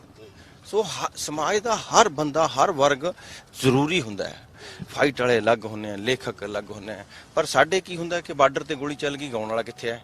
ਇਦਾਂ ਦੇ ਸਵਾਲ। ਪਰ ਜਿਵੇਂ ਮੈਂ ਤੁਹਾਡੇ ਗਾਣੇ ਅਸੀਂ ਲਗਾਤਾਰ ਸੁਣਦੇ ਆਂਗੇ, ਉਹਨਾਂ ਗਾਣਿਆਂ ਦੇ ਅੰਦਰ ਬਾਬਾ ਬੰਦਾ ਸਿੰਘ ਬਹਾਦਰ ਦਾ ਜ਼ਿਕਰ ਆ। ਜੋ ਬੰਦਾ ਸਿੰਘ ਬਹਾਦਰ ਦਾ ਜ਼ਿਕਰ ਇਸ ਕਰਕੇ ਵੀ ਇੰਪੋਰਟੈਂਟ ਆ ਕਿ ਤੁਹਾਨੂੰ ਪਤਾ ਪੰਜਾਬ 'ਚ ਜ਼ਮੀਨਾਂ ਬਾਬਾ ਬੰਦਾ ਸਿੰਘ ਬਹਾਦਰ ਨੇ ਦਿੱਤੀਆਂ। ਪਹਿਲੀ ਵਾਰ ਆ ਕੇ ਦੁਨੀਆ ਦਾ, ਮੈਂ ਕਹਿੰਦਾ ਹੁੰਦਾ, ਪਹਿਲਾ ਲੈਂਡ ਰਿਫਾਰਮ ਜੇ ਕਹਿਣਾ ਹੋਵੇ, ਬੜੇ ਦੁਨੀਆ ਦੇ ਅੰਦਰ ਯੂਰਪ ਇਹ ਉਹ ਵਿਕਸਿਤ, ਸਾਡਾ ਪਹਿਲਾ ਲੈਂਡ ਰਿਫਾਰਮ ਮਿਲਦਾ ਦੁਨੀਆ ਦਾ ਖਿਆਲ ਉਹਨਾਂ ਨੇ ਦਿੱਤਾ ਜ਼ਮੀਨਾਂ। ਮੈਂ ਕਹਿੰਦਾ ਕਿ ਇੱਕ ਜਿਹੜਾ ਤੁਸੀਂ ਆਪਣੇ ਗਾਣਿਆਂ ਦੇ ਜ਼ਰੀਏ ਆਪਾਂ ਥੋੜੀ ਜਿਹੀ ਇਹ ਗੱਲ ਕਰੀਏ, ਜਿਹੜਾ ਕੰਮ ਆ ਸਾਡਾ, ਜਿਵੇਂ ਇੱਕ ਜਰਨਲਿਸਟ ਦਾ ਕੰਮ ਕੀ ਹੈ, ਇੱਕ ਸੱਭਿਆਚਾਰਕ ਕੰਮ ਦਾ ਕੰਮ ਕੀ ਹੈ। ਤੁਸੀਂ ਨਾਰਾ ਮੰਨ ਲਓ, ਹੁਣ ਤੁਸੀਂ ਤੁਹਾਡਾ ਗਵਾਂਢੀ ਕਹਿ ਰਿਹਾ ਬਈ ਜੀ ਇਹ ਤਾਂ ਪੱਤਰਕਾਰ ਹੈ ਜੀ, ਇਹ ਕਾਹਤੇ ਨਾਰੇ ਲਾ ਰਿਹਾ? ਨਹੀਂ, ਤੁਸੀਂ ਆਪਣਾ ਕੰਮ ਕਰ ਰਹੇ ਹੋ, ਸਾਡਾ ਕੰਮ ਹੀ ਸਾਡਾ ਨਾਰਾ ਹੈਗਾ। ਉਹ ਨਾਰੇ ਨੂੰ ਤੁਸੀਂ ਦਿਖਾ ਰਹੇ ਹੋ, ਦੁਨੀਆ ਤੱਕ ਪਹੁੰਚਾ ਰਹੇ ਹੋ, ਇਹ ਤੁਹਾਡਾ ਕਰਮ ਹੈ। ਇਹ ਉਦੋਂ ਵੀ ਵੱਡਾ ਕੰਮ ਹੈ, ਮੇਰੀ ਆਵਾਜ਼ ਨੂੰ ਅੱਗੇ ਪਹੁੰਚਾਉਣਾ। ਜੇ ਮੇਰੀ ਆਵਾਜ਼ ਪਹੁੰਚੂਗੀ ਨਹੀਂ, ਫਿਰ ਮੈਂ ਕੀ ਕਰੂੰਗਾ? ਇਹ ਤਾਂ ਹਰ ਜ਼ਰੀਆ। ਸੋ ਪਹਿਲਾਂ ਤਾਂ ਸਾਨੂੰ ਸਾਰਿਆਂ ਨੂੰ ਨਾ ਇਹ ਸ਼ਿਕਵੇ ਛੱਡ ਦੇਣੇ ਚਾਹੀਦੇ ਆ ਵੀ ਉਹ ਨਹੀਂ ਆਇਆ, ਆ ਨਹੀਂ ਆ ਜਾਣਗੇ, ਸਾਰੇ ਆਪਣੇ ਹੀ ਆ। ਜਿੱਦਾਂ ਯਹੂਦੀ ਹੁੰਦੇ ਆ ਨਾ ਜੀ, ਜੇ ਉਹਨਾਂ ਦੇ ਕੋਈ ਹਾਦਸਾ ਹੋ ਜੇ ਤਾਂ ਉਹ ਸੜਕ ਤੇ ਖੂਨ ਡਿੱਗ ਜੇ, ਉਹ ਸੜਕ ਪੱਟ ਕੇ ਲੈ ਜਾਂਦੇ ਆ, ਉਹ ਕਹਿੰਦੇ ਸਾਡਾ ਖੂਨ ਹੈ। ਇਸ ਤਰ੍ਹਾਂ ਦੀ ਸਪਿਰਿਟ ਜਦੋਂ ਤੁਹਾਡੇ 'ਚ ਪੈਦਾ ਹੋਊਗੀ, ਕਿਸੇ ਵੀ ਘੱਟ ਗਿਣਤੀ 'ਚ ਇਸ ਤਰ੍ਹਾਂ ਦੀ ਸਪਿਰਿਟ ਦਾ ਹੋਣਾ ਜ਼ਰੂਰੀ ਹੈ, ਤਾਂ ਹੀ ਸਰਵਾਈਵਲ ਹੈ। ਤੇ ਬਾਈ ਜੀ, ਮੈਂ ਇਹ ਪੁੱਛ ਰਿਹਾ ਸੀ ਦਰਅਸਲ ਕਿ ਜਿਸ ਤਰੀਕੇ ਦੇ ਨਾਲ ਤੁਸੀਂ ਇੱਕ ਸੱਭਿਆਚਾਰਕ ਕਾਮੇ ਦੇ ਤੌਰ ਤੇ, ਜੇ ਮੈਂ ਕਹਾਂ, ਉਸ ਇਤਿਹਾਸ ਨੂੰ ਆ ਕੇ ਮਾਡਰਨ ਦੇ ਨਾਲ ਰਿਲੇਟ ਕਰਕੇ ਜਨਤਾ ਸਾਹਮਣੇ ਰੱਖਦੇ ਹੋ, ਲੋਕਾਂ ਸਾਹਮਣੇ ਰੱਖਦੇ ਹੋਗੇ, ਤਾਂ ਜਿਹੜਾ ਇਹ ਜਿਵੇਂ ਅੱਜ ਸਾਰਾ ਦੌਰ ਚੱਲ ਰਿਹਾ ਹੈਗਾ, ਬਹੁਤ ਸਾਰੇ ਗਾਇਕ, ਤੁਹਾਡੀ ਗਾਇਕੀ ਲਗਾਤਾਰ ਰਹੀ ਹੈ, ਕੰਸਰਨ ਰਹੀ ਹੈ, ਜੱਟ ਦੀ ਜੂਨਪੁਰੀ ਤੋਂ ਲਾ ਕੇ ਅਸੀਂ ਤੁਹਾਨੂੰ ਸੁਣਦੇ ਰਹੇ ਹਾਂਗੇ ਕਿ ਕਿਸ ਤਰੀਕੇ ਨਾਲ ਇੱਕ ਕੰਸਰਨ, ਬਾਕੀ ਗਾਣੇ ਵੀ ਗਾਉਂਦੇ ਰਹੇ ਹੋ ਤੁਸੀਂ, ਪਰ ਇੱਕ ਕੰਸਰਨ ਦੀ ਗਾਇਕੀ ਲਗਾਤਾਰ ਰਹੀ ਹੈਗੀ। ਤਾਂ ਤੁਹਾਨੂੰ ਕੀ ਲੱਗਦਾਗਾ ਕਿ ਨਹੀਂ ਅਸਲ 'ਚ ਮੈਂ ਕਈ ਵਾਰੀ ਮੈਂ ਅਸਲ 'ਚ ਕੋਈ ਡਿਟੇਲਡ ਇੰਟਰਵਿਊ ਹੀ ਨਹੀਂ ਕਰੀ ਨਾ। ਮੈਂ ਅੱਜ ਵੀ ਹੁਣ ਤੁਸੀਂ ਜਿੱਦ ਕਰ ਗਏ, ਮੈਂ ਤਾਂ ਜੱਕਦਾ ਹੈ ਮੈਂ ਤੁਹਾਨੂੰ ਕਹਾਂ। ਮੈਨੂੰ ਲੱਗਦਾ ਹੁੰਦਾ ਅੱਜ ਦੇ ਜ਼ਮਾਨੇ 'ਚ ਜਦੋਂ ਸਾਰੇ ਬੋਲ ਰਹੇ ਆ, ਫਿਰ ਮੇਰੇ ਬੋਲਣ ਨਾਲ ਵੀ ਕੀ ਹੋਣਾ। ਮੇਰੇ ਜਿਹੜੇ ਗਾਣੇ ਸੀ ਦੋ ਉਹ ਯਥਾਰਥ ਸੀ, ਮੈਂ ਉਸ ਤਰ੍ਹਾਂ ਨਹੀਂ ਪੇਸ਼ ਕਰੀ। ਜਿਹੜਾ ਕਬਜ਼ਾ ਗਾਣਾ ਸੀ, ਮੰਨ ਲਓ ਮੈਂ ਵੈਪਨ ਵਾਲਾ ਗਾਇਆ, ਮੈਂ ਕਹਿੰਦਾ ਪਰ ਉਹ ਕਬਜ਼ਾ ਤਾਂ ਸੱਚ ਹੈ ਨਾ, ਕਬਜ਼ਾ ਤਾਂ ਲੈਣਾ ਹੀ ਪੈਂਦਾ ਤੁਹਾਨੂੰ। ਤੇ ਮੇਰਾ ਬੇਸਿਕਲੀ ਮੰਤਵ ਹਥਿਆਰ ਪ੍ਰਮੋਟ ਕਰਨਾ ਨਹੀਂ ਸੀ। ਮੇਰਾ ਮੰਤਵ ਇਹ ਸੀ ਕਿ ਇਸ ਤਰ੍ਹਾਂ ਦੀ ਤਰਾਸਦੀ ਹੈ ਕਿ ਕਾਨੂੰਨ ਜਿੱਤਣ ਤੋਂ ਬਾਅਦ ਵੀ ਬੰਦੇ ਨੂੰ ਕਹਿੰਦੇ ਨੇ ਕਬਜ਼ਾ ਲੈ ਲਓ ਭਾਈ ਆਪਣਾ। ਸੋ ਉਹ ਇੱਕ ਪੁਲਿਸ ਕਬਜ਼ਾ ਨਹੀਂ ਦਵਾਉਂਦੀ, ਆਪਾਂ ਨੂੰ ਪਤਾ। ਹਾਂ, ਇੱਕ ਸੱਚ ਹੈ। ਏਦਾਂ ਜਿਹੜਾ ਦਵਾਉਂਦੀ ਹੈ ਮਿੱਤਰਾਂ ਨੂੰ ਸ਼ੌਕ ਹਥਿਆਰਾਂ ਦਾ, ਜਦੋਂ ਤੁਸੀਂ ਉਹਦਾ ਵੀਡੀਓ ਦੇਖੋਗੇ, ਉਹ ਵਿਲਨ ਨਹੀਂ ਬਣਾਇਆ ਹੋਇਆ ਮੁੰਡਾ, ਉਹ ਹੀਰੋ ਨਹੀਂ ਬਣਾ ਕੇ ਪੇਸ਼ ਕਰਿਆ ਮੈਂ ਵੀ ਇਹਨੂੰ ਬਹੁਤ ਸ਼ੌਕ ਹੈ, ਇਹ ਵੈਪਨ ਚਲਾਉਂਦਾ। ਉਹਨੂੰ ਵਿਲਨ ਨਹੀਂ ਬਣਾਇਆ। ਤੁਸੀਂ ਪੂਰਾ ਵੀਡੀਓ ਦੇਖੋਗੇ, ਵਿਲਨ ਆ ਉਹ। ਸੋ ਮੇਰੀ ਬੇਸਿਕਲੀ ਕਈ ਵਾਰੀ ਕੀ ਹੁੰਦਾ ਨਾ, ਜਦੋਂ ਨਵੇਂ ਮੁੰਡੇ ਪੱਤਰਕਾਰੀ ਕਰਦੇ ਆ, ਉਹਨਾਂ ਦੇ ਸਮਝਣ 'ਚ ਕਈ ਵਾਰੀ ਫਰਕ ਪੈ ਜਾਂਦਾ, ਉਹ ਡਿਟੇਲਡ ਨਹੀਂ ਜਾਂਦੇ। ਨਾਲੇ ਇਹ ਵੀ ਹੈ ਗੱਲ, ਦੇਖੋ ਕਲਚਰ ਤੇ ਸਬ ਕਲਚਰ ਹਮੇਸ਼ਾ ਰਹੇ ਨੇ। ਸਾਡੇ ਸੱਭਿਆਚਾਰ ਦੇ ਅੰਦਰ ਬਹੁਤ ਸਾਰਾ ਸਬ ਕਲਚਰ ਹੈਗਾ, ਉਹ ਸਬ ਕਲਚਰ ਵੀ ਚੱਲਦਾ ਰਹਿੰਦਾ। ਬਹੁਤ ਸਾਰੀਆਂ ਗੱਲਾਂ ਲਗਾਤਾਰ ਗਾਣਿਆਂ ਦੀਆਂ ਨਹੀਂ, ਬਾਕੀ ਵੀ ਨਹੀਂ ਹੁਣ ਤੁਸੀਂ ਪੜ੍ਹੇ ਲਿਖੇ ਪੱਤਰਕਾਰ ਹੋ, ਮੈਨੂੰ ਲੱਗਦੀ ਖਾਸੀ ਕਿਤਾਬਾਂ ਪੜ੍ਹੀ ਹੋਣੀਆਂ। ਤੇ ਬੇਸਿਕਲੀ ਤਾਂ ਹੁਣ ਆਪਣੇ ਜਿਹੜੀਆਂ ਸੱਥ 'ਚ ਬੋਲੀਆਂ ਪੈਂਦੀਆਂ ਸੀ, ਉਹ ਵੀ ਫਨ ਹੀ ਸੀ। ਉਹ ਤਾਂ ਬਹੁਤ ਹਾਂ, ਗਾਲਾਂ ਵੀ ਸਬ ਕਲਚਰ ਨੇ, ਪਾਰਟ ਆਫ ਲਾਈਫ ਹੈ। ਐਦਾਂ ਹੈ ਨਾ, ਜੇ ਆਉਂਦਾ ਬੰਦੇ ਨੂੰ ਕੱਢਦਾ ਹੈਗਾ। ਦੇਖੋ, ਜੇ ਤੁਹਾਡੀ ਵਿਰਤੀ ਧਾਰਮਿਕ ਹੈ, ਜੇ ਤੁਸੀਂ ਸਪਿਰਚੁਅਲਿਟੀ ਵਾਲੇ ਰਾਹ ਤੇ ਚੱਲ ਪਏ, ਫਿਰ ਤੁਹਾਡੇ ਲਈ ਗੀਤ ਹੈ ਹੀ ਨਹੀਂ। ਗੀਤ, ਸਮਾਜ, ਦੁਨੀਆ ਤੁਹਾਡੇ ਲਈ ਨਹੀਂ ਹੈਗੀ, ਫਿਰ ਤੁਹਾਡੀ ਇੱਕ ਅਲੱਗ ਦੁਨੀਆ। ਜੇ ਤੁਸੀਂ ਅਧਿਆਤਮਿਕ ਤੌਰ ਤੇ ਨਾ ਤਾਂ ਬੱਬੂ, ਇੱਕ ਜਿਹੜੀ ਗੱਲ ਹੈ ਕਿ ਜਿਹੜੀ ਮੈਂ ਸਵਾਲ ਪੁੱਛਿਆ ਸੀਗਾ ਕਿ ਤੁਸੀਂ ਹਿਸਟਰੀ ਦੇ ਉੱਤੇ ਬਹੁਤ ਜ਼ਿਆਦਾ ਲਗਾਤਾਰ ਪੜ੍ਹਦੇ ਹੋ, ਜਿਵੇਂ ਬਾਬਾ ਬੰਦਾ ਸਿੰਘ ਬਹਾਦਰ ਦੇ ਉੱਤੇ ਗੰਡਾ ਸਿੰਘ ਦਾ ਬਹੁਤ ਵੱਡਾ ਕੰਮ ਆ, ਪ੍ਰੋਫੈਸਰ ਸਤਿਆਲ ਸਿੰਘ ਦਾ ਬਹੁਤ ਵੱਡਾ ਕੰਮ ਹੈ, ਤਾਂ ਲਗਾਤਾਰ ਤੁਹਾਡੇ ਗਾਣਿਆਂ ਜਿਹੜੀਆਂ ਚੀਜ਼ਾਂ ਰਿਫਲੈਕਟ ਹੁੰਦੀਆਂ ਨੇ, ਉਹ ਤੁਹਾਨੂੰ ਕਿੱਥੋਂ, ਉਹਦੀ એનર્ਜੀ ਕਿੱਥੋਂ ਮਿਲਦੀ ਹੈ, ਜਾਂ ਉਹਦਾ ਸੋਰਸ ਕੀ ਹੈਗਾ? ਚੰਗੀਆਂ ਕਿਤਾਬਾਂ ਪੜ੍ਹਦੇ ਰਹੋ। ਚੰਗੀਆਂ ਕਿਤਾਬਾਂ ਪੜ੍ਹਨ ਨਾਲ ਸੋਚ ਵੀ ਬਦਲ ਜਾਂਦੀ ਹੈ। ਹੋ ਸਕਦਾ ਕਈ ਵਾਰੀ ਤੁਹਾਡੇ 'ਚ ਬਹੁਤ ਕਮੀਆਂ ਹੁੰਦੀਆਂ, ਪਰ ਵਕਤ ਨਾਲ ਤੁਸੀਂ ਚੇਂਜ ਹੋ ਜਾਂਦੇ ਹੋ। ਪੜ੍ਹਨਾ ਬਹੁਤ ਜ਼ਰੂਰੀ ਹੈ। ਇੱਕ ਜਿਹੜੀ ਇਹ ਗੱਲ ਬਾਰ-ਬਾਰ ਆਉਂਦੀ ਹੈ ਤੁਹਾਡੇ ਜ਼ਰੀਏ ਵੀ, ਬਹੁਤ ਸਾਰੇ ਲੋਕਾਂ ਦੇ ਜ਼ਰੀਏ, ਕਿ ਯਾਰ ਕਿਸਾਨ ਜਥੇਬੰਦੀਆਂ 30 ਨੇ ਇੱਥੇ ਪੰਜਾਬ ਵਾਲੀਆਂ ਆਪਣੀਆਂ, ਇੱਕ ਇਹਦੇ ਬਾਰੇ ਥੋੜੀ ਜਿਹੀ ਵਿਆਖਿਆ ਥੋੜੀ ਜਿਹੀ ਕਰੋ ਤੁਸੀਂ, ਕੀ ਇਹਦੇ ਨਾਲ ਫਰਕ ਪਊ? ਜਦੋਂ ਅਸੀਂ ਬਹੁਤ ਸਵਾਲ ਪੁੱਛਿਆ ਮੈਂ ਵੀ ਉਹਨਾਂ ਨੂੰ, ਕਿ ਇਕੱਠੇ ਕਿਉਂ ਨਹੀਂ ਹੁੰਦੇ ਤੁਸੀਂ? ਨਹੀਂ, ਇੱਕੋ ਚਾਹੀਦੀ ਹੈ। ਪਤਾ ਨਹੀਂ, ਦੇਖੋ ਜਿਹੜਾ ਇਕੱਠ ਹੁੰਦਾ ਹੈ, ਜਿਹੜਾ ਧਰਨਾ ਹੁੰਦਾ ਨਾ, ਉਹ ਮੈਂ ਜਾਂ ਤੁਸੀਂ ਇਕੱਲੇ ਨਹੀਂ ਕਰ ਸਕਦੇ। ਉਹ ਜਥੇਬੰਦੀਆਂ ਕੋਲ ਬੰਦੇ ਹੁੰਦੇ ਆ, ਉਹੀ ਕਰ ਸਕਦੇ ਆ। ਉਹਨਾਂ ਕੋਲ ਵੇ ਹੁੰਦਾ, ਉਹਦਾ ਰਾਹ ਹੁੰਦਾ, ਉਹਨਾਂ ਕੋਲ ਰਣਨੀਤੀ ਹੁੰਦੀ ਹੈ। ਮੈਂ ਤਾਂ ਅੱਜ ਸ਼ਾਮਲ ਹੋ ਜਾਊਂਗਾ, ਫਿਰ ਤੁਸੀਂ ਅੱਜ ਸ਼ਾਮਲ ਹੋਗੇ, ਫਿਰ ਤੁਸੀਂ ਚਲੇ ਜਾਓਗੇ, ਹੋਰ ਕੰਮ ਨਿਕਲ ਜਾਊਗਾ। ਉਹਦੇ ਲਈ ਇੱਕ ਪ੍ਰੋਪਰ ਮੈਨ ਪਾਵਰ ਹੁੰਦੀ ਹੈ। ਸੋ ਜਦੋਂ 30 ਇਕੱਠੀਆਂ ਹੋ ਜਾਣਗੀਆਂ ਤਾਂ ਵੱਡੀ ਪਾਵਰ ਹੋ ਜਾਊਗੀ। ਤੇ ਇਸ ਸੰਘਰਸ਼ ਬਾਰੇ ਜਿਹੜੀ ਆਪਾਂ ਗੱਲ ਕਰ ਰਹੇ ਸੀਗੇ, ਕਿ ਤੁਹਾਨੂੰ ਕੀ ਲੱਗ ਰਿਹਾ ਹੈਗਾ? ਤੁਸੀਂ ਪਹਿਲਾਂ ਵੀ ਬਹੁਤ ਸਾਰੀਆਂ ਸਟਰਗਲਾਂ ਹੁੰਦੀਆਂ ਰਹੀਆਂ ਨੇ। ਇੱਕ ਤਾਂ ਇਸ ਸੰਘਰਸ਼ ਦੀ ਸਭ ਤੋਂ ਵੱਡੀ ਖੂਬਸੂਰਤੀ ਇਹ ਹੈ ਕਿ ਪੰਜਾਬ 'ਚ ਸਟਰਗਲਸ ਹੋਈਆਂ, ਸਿੱਖਾਂ ਦੀਆਂ ਹੋਈਆਂ ਇੱਕ ਪੱਧਰ ਦੇ ਉੱਤੇ, ਦਲਿਤ ਭਾਈਚਾਰੇ ਦੀਆਂ ਆਪਣੇ ਪੱਧਰ ਦੇ ਉੱਤੇ ਹੋਈਆਂ, ਹਿੰਦੂ ਭਾਈਚਾਰੇ ਦੀਆਂ ਇੱਕ ਆਪਣੀਆਂ ਮੰਗਾਂ ਮਸਲੇ ਰਹੇ। ਇਹ ਪਹਿਲੀ ਸਟਰਗਲ ਮੈਂ ਦੇਖ ਰਿਹਾ ਕਿ ਜਿਹਦੇ 'ਚ ਸਾਰੇ ਭਾਈਚਾਰਿਆਂ ਦੀ ਸ਼ਮੂਲੀਅਤ ਆ, ਜਿਹੜਾ ਸਰਬ ਸਾਂਝੀਵਾਲਤਾ, ਜਿਹੜੀ ਸਾਡੀ ਸਾਂਝੀ ਵਿਰਾਸਤ ਆ, ਸਾਂਝੇ ਪੰਜਾਬ ਦੀ, ਜਿਹੜੀ 47 ਤੋਂ ਪਹਿਲਾਂ ਦਾ ਗ੍ਰੇਟਰ, ਜੋ ਸਾਡਾ ਗ੍ਰੇਟ ਪੰਜਾਬ ਆ, ਉਹ ਵਿਰਾਸਤ ਇੱਥੋਂ ਝਲਕ ਰਹੀ ਹੈ। ਜਿਹੜੇ ਤੇਜ ਲੋਕ ਹੁੰਦੇ ਨੇ, ਉਹਨੇ ਸਮਾਜ ਨੂੰ ਕਾਸਟਿਜ਼ਮ, ਧਰਮਾਂ 'ਚ ਵੰਡਤਾ। ਅਸਲ 'ਚ ਦੋ ਹੀ ਜਮਾਤਾਂ ਹੁੰਦੀਆਂ, ਜੇ ਜਾਤਾਂ ਕਹਿ ਲਓ, ਇੱਕ ਅਮੀਰ ਸ਼੍ਰੇਣੀ, ਇੱਕ ਗਰੀਬ ਸ਼੍ਰੇਣੀ। ਕੋਈ ਮੱਧ ਵਰਗੀ ਜਿਹੜੀ ਕਹਿੰਦੇ ਉਹ ਤਾਂ ਹੁਣ ਖਤਮ ਹੋ ਗਈ, ਥੱਲੇ ਹੈ ਇੱਕ। ਸੋ ਇਹ ਦੋ ਹੀ ਜਾਤਾਂ ਦੁਨੀਆ ਨੇ ਬਣਾਈਆਂ, ਬਾਕੀ ਤਾਂ ਵੰਡ ਤੇ ਆਪਾਂ ਸਾਰੇ, ਹੈ ਨਾ। ਜਾਤ ਕੁਛ ਵੀ ਨਹੀਂ ਹੁੰਦੀ। ਜੱਟ ਔਰ ਜਾਟ 'ਚ ਕੀ ਫਰਕ ਹੈ? ਕੰਨੇ ਆ ਰਦਕ ਦੇ ਫਰਕ ਹੈ। ਸੋ ਵੰਡੇ ਗਏ ਲੋਕ, ਧਰਮ ਦੇ ਨਾਂ ਤੇ ਅਸੀਂ ਲੜ ਪੈਂਦੇ ਆ। ਧਰਮ ਆਸਥਾ ਹੈ, ਜਦੋਂ ਤੱਕ ਤੁਹਾਡੇ ਅੰਦਰ ਹੈ ਉਦੋਂ ਤੱਕ ਇਬਾਦਤ ਯੋਗ ਹੈ। ਜਦੋਂ ਤੁਸੀਂ ਸੜਕ ਤੇ ਜਾ ਕੇ ਕਿਸੇ ਤੇ ਥੋਪਦੇ ਆ, ਫਿਰ ਦੰਗੇ ਆ। ਸੋ ਇਸ ਕਰਕੇ ਮੈਨੂੰ ਲੱਗਦੀ ਹੈ ਵੀ ਵੰਡੇ ਇਹਨਾਂ ਦਿੱਤਾ ਵੀ ਤੁਸੀਂ, ਆਪਾਂ ਲੋਕ ਇਸ ਚੱਕਰ 'ਚੋਂ ਨਿਕਲਣੇ ਨਹੀਂ ਦੇਣਾ ਇਹਨਾਂ ਨੇ। ਇੰਸਟਿੰਕਟ ਦੇ ਤੌਰ ਦੇ ਉੱਤੇ, ਕਿਉਂਕਿ ਇਹ ਦੇਖਿਆ ਜਾਂਦਾ ਕਿ ਜਿਹੜੀ ਸਾਡੀ ਵਿਰਾਸਤ ਆ, ਜਿਵੇਂ ਜੋ ਸਿੱਖ ਇਤਿਹਾਸ ਹੈਗਾ, ਪੰਜਾਬ ਦੀ ਜੋ ਹਿਸਟਰੀ ਹੈਗੀ, ਉਹ ਹਿਸਟਰੀ ਕਿਤੇ ਨਾ ਕਿਤੇ ਆ ਕੇ ਸਾਡੇ ਮਾਡਰਨ ਦਿਨਾਂ 'ਚ ਵੀ ਰਿਫਲੈਕਟ ਉਸੇ ਤਰੀਕੇ ਨਾਲ ਹੋ। ਜਦੋਂ ਕਿਹਾ ਜਾਂਦਾ ਪੰਜਾਬ ਤਾਂ ਗਿਆ ਜੀ, ਇਹ ਤਾਂ ਨਸ਼ੇੜੀ ਹੋ ਗਿਆ ਜੀ, ਇਹ ਤਾਂ ਖਤਮ ਹੋ ਗਿਆ ਜੀ, ਉਹਦੇ 'ਚ ਐਡੀ ਵੱਡੀ ਮੂਵਮੈਂਟ ਉੱਪਰਦੇ ਇੱਕ ਨੈਰੇਟਿਵ ਰਿਹਾ, ਕਿ ਨੈਰੇਟਿਵ ਰਿਹਾ ਹੈ। ਅਸੀਂ ਗਾ ਸਕਦੇ ਹਾਂ, ਅਸੀਂ ਪੰਜਾਬ 'ਚ ਰਹਿੰਦੇ, ਅਸੀਂ ਕਹਿ ਸਕਦੇ ਹਾਂ ਵੀ ਸ਼ਰਾਬ ਨਹੀਂ ਪੀਣੀ ਜਾਂ ਨਸ਼ਾ, ਪਰ ਕੋਈ ਵਿਦੇਸ਼ ਤੋਂ ਕੋਈ ਜਾਂ ਆਪਣਾ ਦੂਜੇ ਪਾਸੇ ਕੋਈ ਹੋਰ ਬੰਦਾ ਆ ਕੇ ਆਪਾਂ ਨੂੰ ਇਹ ਕਹੇ ਵੀ ਨਹੀਂ ਯਾਰ ਇਹ ਤਾਂ ਤੁਸੀਂ ਗਲਤ ਕਰ, ਉਹ ਆਪਾਂ ਨੂੰ ਪਰਦਾ ਪਾਉਣਾ ਚਾਹੀਦਾ ਉਹਦੇ ਤੇ। ਸਾਡੀ ਕਮਿਊਨਿਟੀ 'ਚ ਮੰਨ ਲਓ ਕੋਈ ਨਸ਼ਾ ਕਰਦਾ, ਅਸੀਂ ਕਹਿ ਸਕਦੇ ਹਾਂ, ਪਰ ਜਦੋਂ ਕੋਈ ਤੀਜੇ ਪਾਸਿਓਂ, ਕੋਈ ਹੋਰ ਪਾਸਿਓਂ ਆ ਕੇ ਕੋਈ ਗੋਰਾ ਕਹੇ ਵੀ ਤੁਹਾਡੇ ਤਾਂ ਬਹੁਤ ਨਸ਼ੇ ਆ, ਫਿਰ ਸਾਨੂੰ ਉਹਨੂੰ ਕੱਜਣਾ ਚਾਹੀਦਾ। ਸਾਨੂੰ ਘਰ ਦੀ ਗੱਲ ਜ਼ਰੂਰ ਕਰਨੀ ਚਾਹੀਦੀ ਹੈ, ਪਰ ਅਸੀਂ ਬਾਹਰ ਨਾ ਜਾਣ ਦੀ ਇਹ ਗੱਲ ਨੂੰ, ਉਹਦੇ ਨਾਲ ਸਾਡੀ ਬਦਨਾਮੀ ਹੁੰਦੀ ਹੈ, ਸਾਡੀ ਸਟੇਟ ਦੀ ਬਦਨਾਮੀ ਹੁੰਦੀ ਹੈ, ਸਾਡੀ ਕਮਿਊਨਿਟੀ ਦੀ ਬਦਨਾਮੀ ਹੁੰਦੀ ਹੈ। ਸਾਡੀ ਕਮਿਊਨਿਟੀ ਦੀ ਜੋ ਸ਼ਾਖ ਆ ਉਹੀ ਬਰਕਰਾਰ ਰਹੇ ਬਾਹਰ। ਆਹ ਜਿਹੜਾ ਧੱਬਾ ਇਹ ਮੀਡੀਆ ਨਜਾਇਜ਼ ਹੀ ਲਾਈ ਜਾਂਦਾ। ਠੀਕ ਹੈ, ਨਸ਼ੇ ਤਾਂ ਸਾਰੀ ਦੁਨੀਆ 'ਚ ਹੈ, ਕੈਨੇਡਾ ਅਮਰੀਕਾ 'ਚ ਸਾਰੀ ਸ਼ਰਾਬ ਪੀਂਦੇ ਆ ਗੋਰੇ, ਹੈ ਨਾ, ਬੰਬੇ 'ਚ ਬਹੁਤ ਸ਼ਰਾਬ ਪੀਂਦੇ ਲੋਕ। ਤੋ ਇਹ ਤਾਂ ਮਿਡੇਵਲ ਹਿਸਟਰੀ 'ਚ ਪੜ੍ਹ ਕੇ ਦੇਖ ਲਓ ਤੁਸੀਂ, ਮਤਲਬ ਕਿਹੜਾ ਯੁੱਗ ਪੜ੍ਹ ਲਓ ਜਿੱਥੇ ਜ਼ਿਕਰ ਹੈ ਚੀਜ਼ਾਂ ਦਾ, ਤੁਸੀਂ ਪੜ੍ਹ ਲਓ, ਮੱਧ ਯੁੱਗ ਨੂੰ ਪੜ੍ਹ ਲਓ, ਉਸ ਤੋਂ ਪਹਿਲਾਂ ਦਾ ਪੜ੍ਹ ਲਓ। ਪ੍ਰੇਰਨਾ ਅਸਲ 'ਚ ਕੀ ਹੁੰਦਾ ਸੀ ਮੈਂ ਤੁਹਾਨੂੰ ਦੱਸਦਾ। ਕਈ ਚੀਜ਼ਾਂ ਦੇਖੋ, ਧਰਮ ਜਦੋਂ ਜਿਹੜੇ ਧਾਰਮਿਕ ਪੱਧਰ ਤੇ ਜੇ ਦੇਖੀਏ, ਕਈ ਚੀਜ਼ਾਂ ਦਾ ਬੜੀਆਂ ਕਮਾਲ ਹੁੰਦੀਆਂ। ਜਦੋਂ ਤੁਸੀਂ ਛੋਟੇ ਸੀ ਜਾਂ ਮੈਂ ਛੋਟਾ ਸੀ, ਜਦੋਂ ਗ੍ਰੰਥੀ ਸ਼ਾਮ ਨੂੰ ਅਰਦਾਸ ਕਰਦੇ ਸੀ ਤਾਂ ਆਪਾਂ ਖੇਤਾਂ 'ਚ ਜੁੱਤੀ ਲਾ ਲੈਂਦੇ ਸੀ, ਜੁੱਤੀ ਲਾ ਕੇ ਸਿਰ ਢੱਕ ਕੇ ਖੜ ਜਾਂਦੇ ਸੀ, ਅਰਦਾਸ।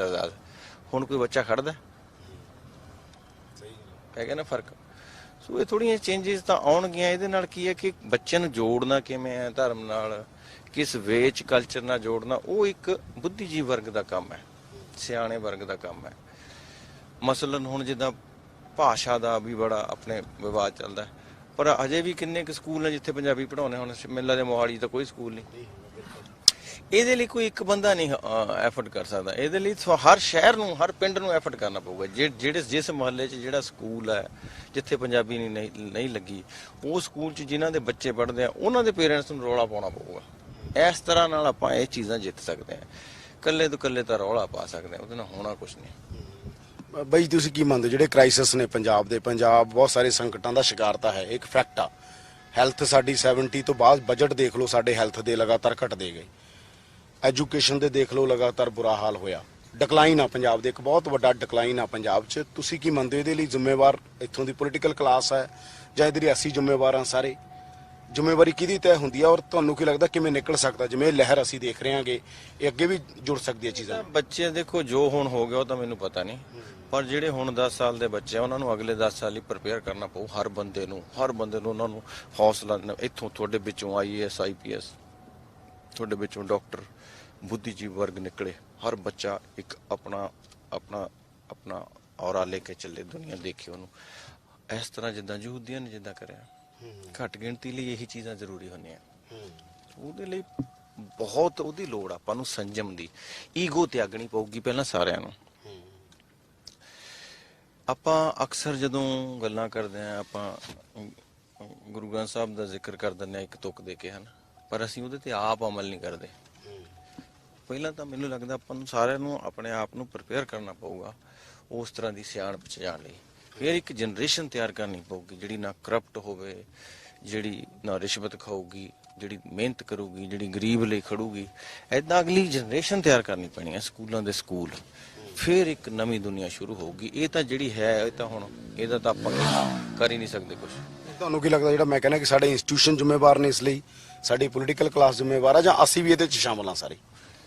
ਜੋ ਪੰਜਾਬ ਦੇ ਸਾਰੇ ਸੰਕਟ, ਆਮ ਬੰਦਾ ਵੀ ਕੀ ਕਰ ਸਕਦਾ? ਆਮ ਬੰਦੇ ਕੋ ਕੀ, ਤੁਹਾਡੇ ਕੋ ਕੀ ਪਾਵਰ ਹੈ? ਮੇਰੇ ਕੋ ਕੀ ਪਾਵਰ ਹੈ? ਮੈਂ ਤਾਂ ਤੁਹਾਡਾ ਮਨੋਰੰਜਨ ਕਰ ਸਕਦਾ, ਤੁਸੀਂ ਪੱਤਰਕਾਰਤਾ ਕਰ ਸਕਦੇ, ਆਪਣੇ ਕੋ ਕੀ ਹੈ? ਕੁਛ ਵੀ ਨਹੀਂ, ਸਾਡੇ ਪੱਲੇ ਕੀ ਹੈ?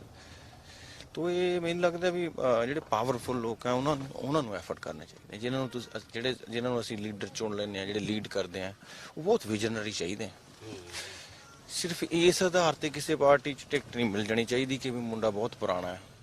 ਇਸ ਆਧਾਰ ਤੇ ਵੀ ਟਿਕਟਾਂ ਦੇ ਦੇਣੀਆਂ ਚਾਹੀਦੀਆਂ ਸਿਆਸੀ ਪਾਰਟੀਆਂ ਨੂੰ, ਕਿਉਂਕਿ ਚਲੋ ਜਿਹੜੇ ਲੀਡ ਕਰ ਸਕਦੇ ਆ ਉਹ ਵੀ ਥੋੜੇ ਹੀ ਬੰਦੇ ਹੁੰਦੇ ਆ। ਤੁਸੀਂ ਮੈਂ ਨਹੀਂ ਬਣ ਸਕਦੇ ਲੀਡਰ, ਹੈ ਨਾ, ਉਹਨਾਂ 'ਚ ਕੋਈ ਕੁਆਲਿਟੀ ਹੋਊਗੀ, ਪਰ ਉਹਦੇ 'ਚ ਇੱਦਾਂ ਡਿਬੇਟ ਹੋਣੇ ਚਾਹੀਦੇ ਜਿੱਦਾਂ ਵਿਦੇਸ਼ਾਂ 'ਚ ਹੁੰਦੇ ਆ।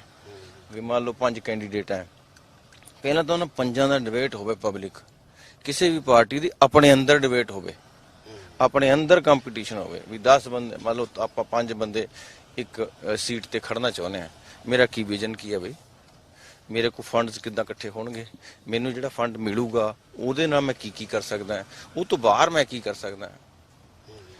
ਉਹ ਨਵੇਂ ਦੇ ਸਾਦੇ ਦੇਖਣ ਦੀ ਲੋੜ ਹੈ। ਤੁਹਾਨੂੰ ਲੱਗਦਾ ਕਿਸੇ ਕੋਲ ਵਿਜ਼ਨ ਹੈ ਜਾਂ ਜੇ ਨਹੀਂ ਹੈ ਤਾਂ ਕਿਉਂ ਨਹੀਂ ਆ? ਪੰਜਾਬੀਆਂ ਦੀ ਇੱਕ ਕਮੀ ਹੈ ਭਾਈ ਜੀ। ਮੈਂ ਤਾਂ, ਤੁਸੀਂ ਮੇਰੇ ਗਾਣੇ ਸੁਣਿਆ ਕਰੋ ਪੁਰਾਣੇ ਖਾਸੇ। ਮੈਂ ਤਾਂ ਸੁਣਿਆ, ਤਕਰੀਬਨ ਸਾਰੇ ਗਾਣੇ ਸੁਣਿਆ ਤੁਹਾਡੇ। ਬਈ ਮੈਂ ਇੱਕ ਗਾਣੇ 'ਚ ਕਿਹਾ ਸੀ ਵੀ ਜਿਹੜੀ ਗਰਾਊਂਡ ਰਿਐਲਿਟੀ ਇਹ ਹੈ ਵੀ ਵਰਕਰ ਨਹੀਂ ਕੋਈ। ਪ੍ਰੋਬਲਮ ਇੱਥੇ ਆਉਂਦੀ ਹੈ। ਈਵਨ ਜੇ ਸਮਾਜ ਸੇਵਾ ਦੀ ਵੀ ਗੱਲ ਹੈ, ਉੱਥੇ ਵੀ ਕੋਈ ਵਰਕ ਕਰਕੇ ਨਹੀਂ ਰਾਜੀ। ਪ੍ਰਧਾਨਗੀ ਦਾ ਰੌਲਾ ਹੈ। ਹਰ ਬੰਦਾ ਸਟੇਟ ਨੂੰ ਲੀਡ ਕਰਨਾ ਚਾਹੁੰਦਾ ਹੈ। ਇਦਾਂ ਕਿਉਂ ਹੈ, ਮੈਨੂੰ ਸਮਝ ਨਹੀਂ ਆਉਂਦੀ। ਇਦਾਂ ਨਹੀਂ ਹੋਣਾ ਚਾਹੀਦਾ। ਯਾਨੀ ਜਿਹੜਾ ਬੰਦਾ ਕਿਸੇ ਚੀਜ਼ ਦਾ ਐਕਸਪਰਟ ਨਹੀਂ ਉਹ ਵੀ ਉਹ ਐਕਸਪਰਟ ਬਣ ਜਾਂਦਾ। ਇਹ ਗੱਲ, ਇਹ ਬਹੁਤ ਵੱਡਾ ਸੰਕਟ ਹੈ। ਤੁਸੀਂ ਵੈਸਟ 'ਚ ਦੇਖੋਗੇ, ਯੂਰਪ ਤੇ ਪੱਛਮ 'ਚ, ਉੱਥੇ ਜਿਹੜਾ ਬੰਦਾ ਕਿਸੇ ਚੀਜ਼ ਦਾ ਐਕਸਪਰਟ ਆ ਉਹ ਐਕਸਪਰਟ ਆ। ਆਪਣੇ ਇੱਥੇ ਸੱਤ 'ਚ ਬੰਦਾ ਬੈਠਾ ਵੀ ਕਹਿੰਦਾ ਮੈਂ ਹਰ ਚੀਜ਼ ਦਾ ਐਕਸਪਰਟ ਆ, ਸਾਇੰਟਿਸਟ ਹਰ ਚੀਜ਼ ਦਾ ਐਕਸਪਰਟ ਬਣ ਜਾਂਦਾ। ਮੈਂ ਇਹ ਤੇ ਵਿਊ ਦੇ ਰਿਹਾ। ਮੰਨ ਲਓ ਤੁਸੀਂ ਬੁੱਧੀਮਾਨ ਹੋ, ਮੈਨੂੰ ਇਹ ਗੱਲ ਮੰਨਣੀ ਚਾਹੀਦੀ ਹੈ ਨਾ ਵੀ ਤੁਸੀਂ ਬੁੱਧੀਮਾਨ ਹੋ, ਪਰ ਮਸਲਾ ਕੀ ਹੈ ਕਿ ਮੈਨੂੰ ਮੈਂ ਉਹ ਮੇਰਾ ਜਵਾਬ ਉਲਟਾ ਹੋਊਗਾ ਵੀ ਲੈ ਐਡੀ ਤਾਂ ਨਹੀਂ ਗੱਲ ਯਾਰ। ਆਹ ਇੱਕ ਸਾਡੀ ਪ੍ਰੋਬਲਮ ਹੈ। ਸਿਆਣੇ ਨੂੰ ਅਸੀਂ ਸਿਆਣਾ ਕਹਿਣ ਤੋਂ ਝਿਜਕਦੇ ਹਾਂ। 5 ਬੰਦੇ ਇਕੱਠੇ ਬੈਠੇ ਆ, ਜਿਹੜੀ ਸਭ ਤੋਂ ਵੱਡੀ ਸਾਡੀ ਪ੍ਰੋਬਲਮ ਹੋ ਗਈ। 5 ਚੋਂ ਜਦੋਂ ਇੱਕ ਉੱਠ ਕੇ ਜਾਂਦਾ ਤਾਂ ਮੁੜ ਕੇ ਉਹਦੇ ਤੇ ਤਵਾ ਚੜ ਜਾਂਦਾ। ਇਸ ਤਰ੍ਹਾਂ ਦੀਆਂ ਪ੍ਰਵਿਰਤੀਆਂ ਨੂੰ ਚੇਂਜ ਕਰਨਾ ਪਊਗਾ। ਆਪਣਾ ਜੇ ਤਾਂ ਫਿਰ ਉਹ ਆਪਣਾ ਹੀ ਹੈ, ਫਿਰ ਉਹਦੀ ਬੁਰਾਈ ਨਹੀਂ ਹੋਣੀ ਚਾਹੀਦੀ। ਔਰ ਪੰਜਾਬ ਦੀ ਆਬਾਦੀ ਰਹਿ ਕਿੰਨੀ ਕੁ ਗਈ, ਜਿਹੜੇ ਹਿਸਾਬ 'ਚ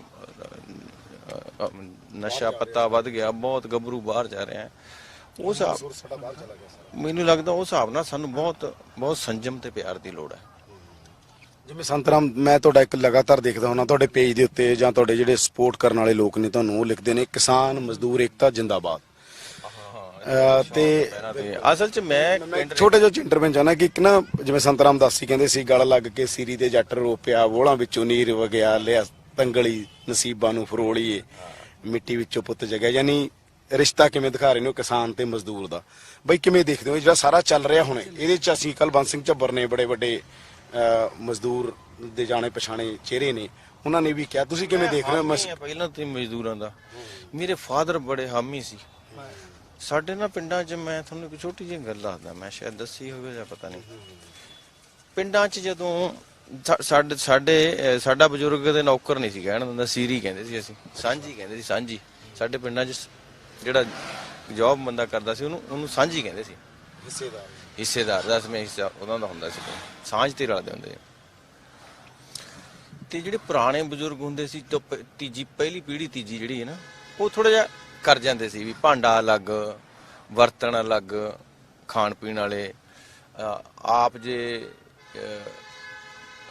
ਆਮ ਤੌਰ ਤੇ ਜਦੋਂ ਖੇਤਾਂ ਵਾਲਿਆਂ ਨੂੰ ਰੋਟੀ ਦੇਣੀ ਤਾਂ ਮਿਰਚ ਜ਼ਿਆਦਾ ਪਾ ਦੇਣੀ। ਮੈਂ ਇਹ ਚੀਜ਼ਾਂ ਬਹੁਤ ਨੇੜਿਓਂ ਦੇਖੀਆਂ ਹੋਈਆਂ। ਮੈਂ ਬੜਾ ਵਜਦ ਸੀ ਇਹਨਾਂ ਚੀਜ਼ਾਂ। ਇਹ ਕਿਉਂ ਹੈ? ਮੇਰੇ ਫਾਦਰ ਤੋਂ ਮੈਂ ਬੜੀਆਂ ਚੀਜ਼ਾਂ ਇਦਾਂ ਮੈਨੂੰ ਮਿਲੀਆਂ ਗੁੜਤੀ 'ਚ। ਮੇਰਾ ਫਾਦਰ ਬੜਾ ਸੰਜਮੀ ਸੀ ਇਸ ਮਾਮਲੇ 'ਚ। ਜਦੋਂ ਵੀ ਉਹ ਕਈ ਵਾਰੀ ਉਹਨਾਂ ਨੇ ਮੋਹਾਲੀ ਹੋਣਾ ਤਾਂ ਉਹਨਾਂ ਨੇ ਨਾ ਘੜੀ ਦੇਖ ਕੇ ਉਹਨੇ ਕਹਿਣਾ ਵੀ 2:30 ਵੱਜ ਗਏ, ਲੈ ਵੀ ਮੈਨੂੰ ਹੁਣ 40 ਮਿੰਟ ਲੱਗਣੇ ਜਾਣ ਨੂੰ, 4 ਵਜੇ ਚਾਹ ਪਿਲਾਉਣੀ ਆ ਮੈਂ ਜਾ ਕੇ ਮੁੰਡੇ ਨੂੰ ਖੇਤਾਂ 'ਚ। ਉਹ ਇਦਾਂ ਦੀ ਪ੍ਰਵਿਰਤੀ ਦੇ ਸੀ। ਸੋ ਮਜ਼ਦੂਰ ਹੈ ਜਿਹੜਾ, ਉਹ ਹਿੱਸਾ ਹੈ ਜ਼ਮੀਨ ਦਾ। ਉਹ ਵੱਖਰੀ ਗੱਲ ਹੈ ਕਿ ਜਦੋਂ ਇਹ ਜ਼ਮੀਨਾਂ ਦੁਬਾਰਾ ਪੱਟੇ ਚੜੇ ਅੰਗਰੇਜ਼ਾਂ ਵੇਲੇ, ਕੁਝ ਲੋਕ ਲੈਣਾ ਚਾਹੁੰਦੇ ਸੀ ਜ਼ਮੀਨਾਂ, ਕੁਝ ਨਹੀਂ ਲੈਣਾ ਚਾਹੁੰਦੇ ਸੀ। ਬਹੁਤ ਲੋਕਾਂ ਨੇ ਨਹੀਂ ਵੀ ਲਈਆਂ ਜ਼ਮੀਨਾਂ ਦੀ, ਤਾਂ ਆਫਰ ਬਹੁਤ ਸਭ ਨੂੰ ਸੀ ਤਕਰੀਬਨ। ਤਾਂ ਇਹਨਾਂ ਦੋਨਾਂ ਤੋਂ ਬਿਨਾਂ ਗਤੀ ਨਹੀਂ। ਕਿਸਾਨ ਤੇ ਮਜ਼ਦੂਰ 80% ਆਬਾਦੀ ਤਾਂ ਪਿੰਡਾਂ 'ਚ ਹੈ, ਅਜੇ ਵੀ 70 ਲਾ ਲਓ।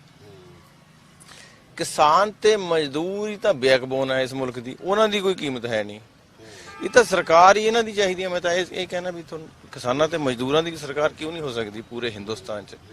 ਮੈਂ ਕਹਿੰਦਾ ਸਭ ਤੋਂ ਵੱਡੀ ਆਬਾਦੀ ਹੈ, ਸਭ ਤੋਂ ਕੰਟਰੋਲ ਤੇ, ਸੂਈ ਤੋਂ ਲੈ ਕੇ ਜਹਾਜ਼ ਤੱਕ ਜਿੰਨੀਆਂ ਮਰਜ਼ੀ ਸੀਟਾਂ ਅਨਾਉਂਸ ਕਰ ਦਿਓ, ਜੇ ਕਿੰਨੀ ਹੁੰਦੀ ਹੈ ਪੂਰੇ ਭਾਰਤ 'ਚ ਸੀਟ, ਮੈਨੂੰ ਨਹੀਂ ਪਤਾ ਕਿੰਨੀ ਹੁੰਦੀ ਹੈ। 543 ਨੇ, 500 ਤੇ ਪਲੱਸ। ਤੇ ਮੈਨੂੰ ਲੱਗਦੀ ਸਾਰੀਆਂ ਵਾਸ਼ ਆਊਟ ਕਰ ਜਾਣਗੇ, ਗਰੰਟਡ ਹੈ।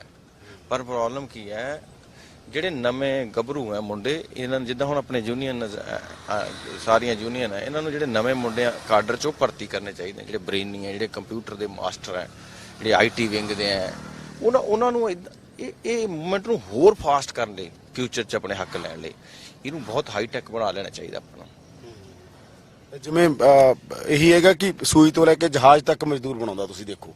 ਤੇ ਵਿਚਾਰੇ ਦੀ ਉਹਦੀ ਸਭ ਤੋਂ ਵੱਡੀ ਬੇਅਦਬੀ ਕਹਿ ਦਈਏ ਜੇ ਆਪਾਂ, ਕਿਸੇ ਦੀ ਜ਼ਿੰਦਗੀ ਦੀ ਬੇਅਦਬੀ ਵਿਚਾਰੇ ਦੀ ਸਭ ਤੋਂ ਵੱਧ ਉਹਦੀ ਹੁੰਦੀ ਹੈ। ਮੈਂ ਤਾਂ ਹਾਮੀ ਹਾਂ ਜੀ। ਅਸੀਂ ਤਾਂ ਬਹੁਤ ਪਹਿਲਾਂ ਦੇ 6-7 ਮਹੀਨੇ ਪਹਿਲਾਂ ਇਹ ਨਾਰਾ ਟਰੈਕਟਰ ਤੇ ਲਾਇਆ ਸੀ। ਮੈਨੂੰ ਸ਼ੌਂਕ ਸੀ। ਮੈਂ ਆਪਣੇ ਗੁਆਂਢੀ ਨੂੰ ਕਿਹਾ, ਮੈਂ ਕਿਹਾ ਵੀ ਜਾ ਇਹਦੇ ਤੇ ਨਾਰਾ ਲਿਖਾ ਕੇ ਲਿਆ ਬੇਲਾਰੂਸ ਤੇ। ਕਹਿੰਦਾ ਕੀ ਲਿਖਾਈਏ, ਵੀ ਮਾਨ ਫਾਰਮ ਲਿਖਾ ਦਈਏ? ਮੈਂ ਕਿਹਾ ਨਹੀਂ। ਕਹਿੰਦਾ ਕੀ ਲਿਖਣਾ? ਮੈਂ ਕਾਗਜ਼ ਤੇ ਲਿਖ ਕੇ ਦੇ ਦਿੱਤਾ। ਕਹਿੰਦਾ ਇਹ ਕੀ ਹੈ ਬਈ? ਮੈਂ ਕਿਹਾ ਕੁਛ ਨਹੀਂ, ਜਾ ਲਿਖਾ ਕੇ ਲਿਆ। ਕਹਿੰਦਾ ਮੈਂ ਦੇਖਿਆ ਤਾਂ ਹੈ ਨਹੀਂ ਕਦੇ। ਮੈਂ ਕਿਹਾ ਚੱਲ ਮਜ਼ਦੂਰ ਇਕੱਠੇ ਨਹੀਂ ਦੇਖੇ। ਕਹਿੰਦਾ ਉਹ ਪਿੰਡ ਦਾ ਮੁੰਡਾ, ਹੁਣ ਉਹ ਥੋੜਾ ਪੜਿਆ, ਉਹਦੇ ਦਿਮਾਗ ਉਸ ਹਿਸਾਬ ਨਾਲ ਚੱਲਦਾ। ਮੈਂ ਕਿਹਾ ਚੱਲ ਲਿਖਾ ਕੇ ਲਿਆ। ਬਾਅਦ ਚ ਜਦੋਂ ਫੋਟੋ ਆਈਆਂ ਉਹਦੇ ਕੋਲ ਲੋਕਾਂ ਨੇ ਕਹਾ ਭਾਈ ਇਹ ਤਾਂ ਬਹੁਤ ਵਧੀਆ ਗੱਲ ਹੋ ਗਈ। ਵਾਇਰਲ ਹੋ ਗਿਆ ਸੀ। ਮੈਂ ਕਿਹਾ ਵੀ ਇਹ ਵਧੀਆ ਹੀ ਗੱਲ ਹੈ। ਮੈਂ ਤਾਂ ਕਦੇ ਵੀ ਮੈਂ ਤਾਂ ਜਾਂਦਾ ਰਿਹਾ ਜਦੋਂ ਸਾਡੇ ਖੇਤਾਂ 'ਚ ਗੰਨੇ ਗੁੰਨੇ ਬੜੇ, ਮੈਂ ਤਾਂ ਸਭ ਦੇ ਘਰੇ ਰੋਟੀ ਖਾ ਲੈਂਦਾ ਸੀ। ਮੈਂ ਤਾਂ ਮੇਰਾ ਤਾਂ ਪਿੰਡ, ਮੈਨੂੰ ਤਾਂ ਕਦੇ ਵੀ ਨਹੀਂ ਲੱਗਿਆ ਬਈ ਇਹ ਇੱਥੇ ਕੋਈ ਕਾਸਟਿਜ਼ਮ ਹੈ, ਨਾ ਮੈਂ ਬਿਲੀਵ ਕਰਦਾ ਆਪਣਾ, ਔਰ ਹੋਣੀ ਵੀ ਨਹੀਂ ਚਾਹੀਦੀ। ਤੁਹਾਨੂੰ ਕੀ ਲੱਗਦਾ ਹੁਣ ਇਸ ਸੰਘਰਸ਼ ਚੋਂ ਤੁਹਾਨੂੰ ਨਜ਼ਰ ਆ ਰਿਹਾ ਹੈਗਾ ਕਿ ਉਹ ਇੱਕਾ ਹੈਗਾ, ਅਸੀਂ ਤਾਂ ਦੇਖ ਰਹੇ ਹਾਂ ਕਿ ਇਹ ਫਿਰ ਅੱਗੇ ਜਿਹੜਾ ਅੱਗੇ ਇਸ ਤਰੀਕੇ ਨਾਲ ਵਧੇਗਾ ਦੋਵਾਂ ਬਹੁਤ ਹੋਊਗਾ।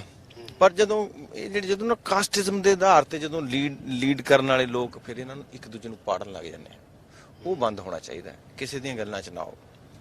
ਜਿਵੇਂ ਹੁਣ ਕਿਹਾ ਜਾ ਰਿਹਾ ਕਿ ਪੰਜਾਬ 'ਚ ਐ ਵੀ ਹੋ ਸਕਦਾ ਕਿ ਕੋਈ ਪੋਲਿਟਿਕਸ ਇਸ ਤਰ੍ਹਾਂ ਦੀ ਹੋਵੇ ਜਿਹੜੀ ਜਿਵੇਂ ਕਿਤੇ ਹਿੰਦੂ ਮੁਸਲਮਾਨ ਲੜਾਉਂਦੇ ਨੇ, ਇੱਥੇ ਜੱਟ ਤੇ ਦਲਿਤਾਂ ਨੂੰ ਲੜਾ ਦੇਣ। ਦੇਖੋ ਮੈਨੂੰ ਇਹ ਨਹੀਂ, ਵੋਟਾਂ 'ਚ ਕਿੰਨਾ ਟਾਈਮ ਹੈ, ਉਦੋਂ ਪਤਾ ਲੱਗੂਗਾ ਆਪਾਂ ਨੂੰ ਕੀ ਹੈ ਸਿਸਟਮ। ਸਵਾ ਸਾਲ ਰਹਿ ਗਿਆ, ਸਵਾ ਸਾਲ ਤੋਂ ਉਦੋਂ ਪਤਾ ਲੱਗੂਗਾ ਤੁਹਾਨੂੰ ਵੀ ਧੜੇਬੰਦੀ ਜਿਹੜੀ ਬਣ ਲੱਗ ਗਈ ਪਿੰਡਾਂ 'ਚ ਹੁਣੇ ਤੋਂ।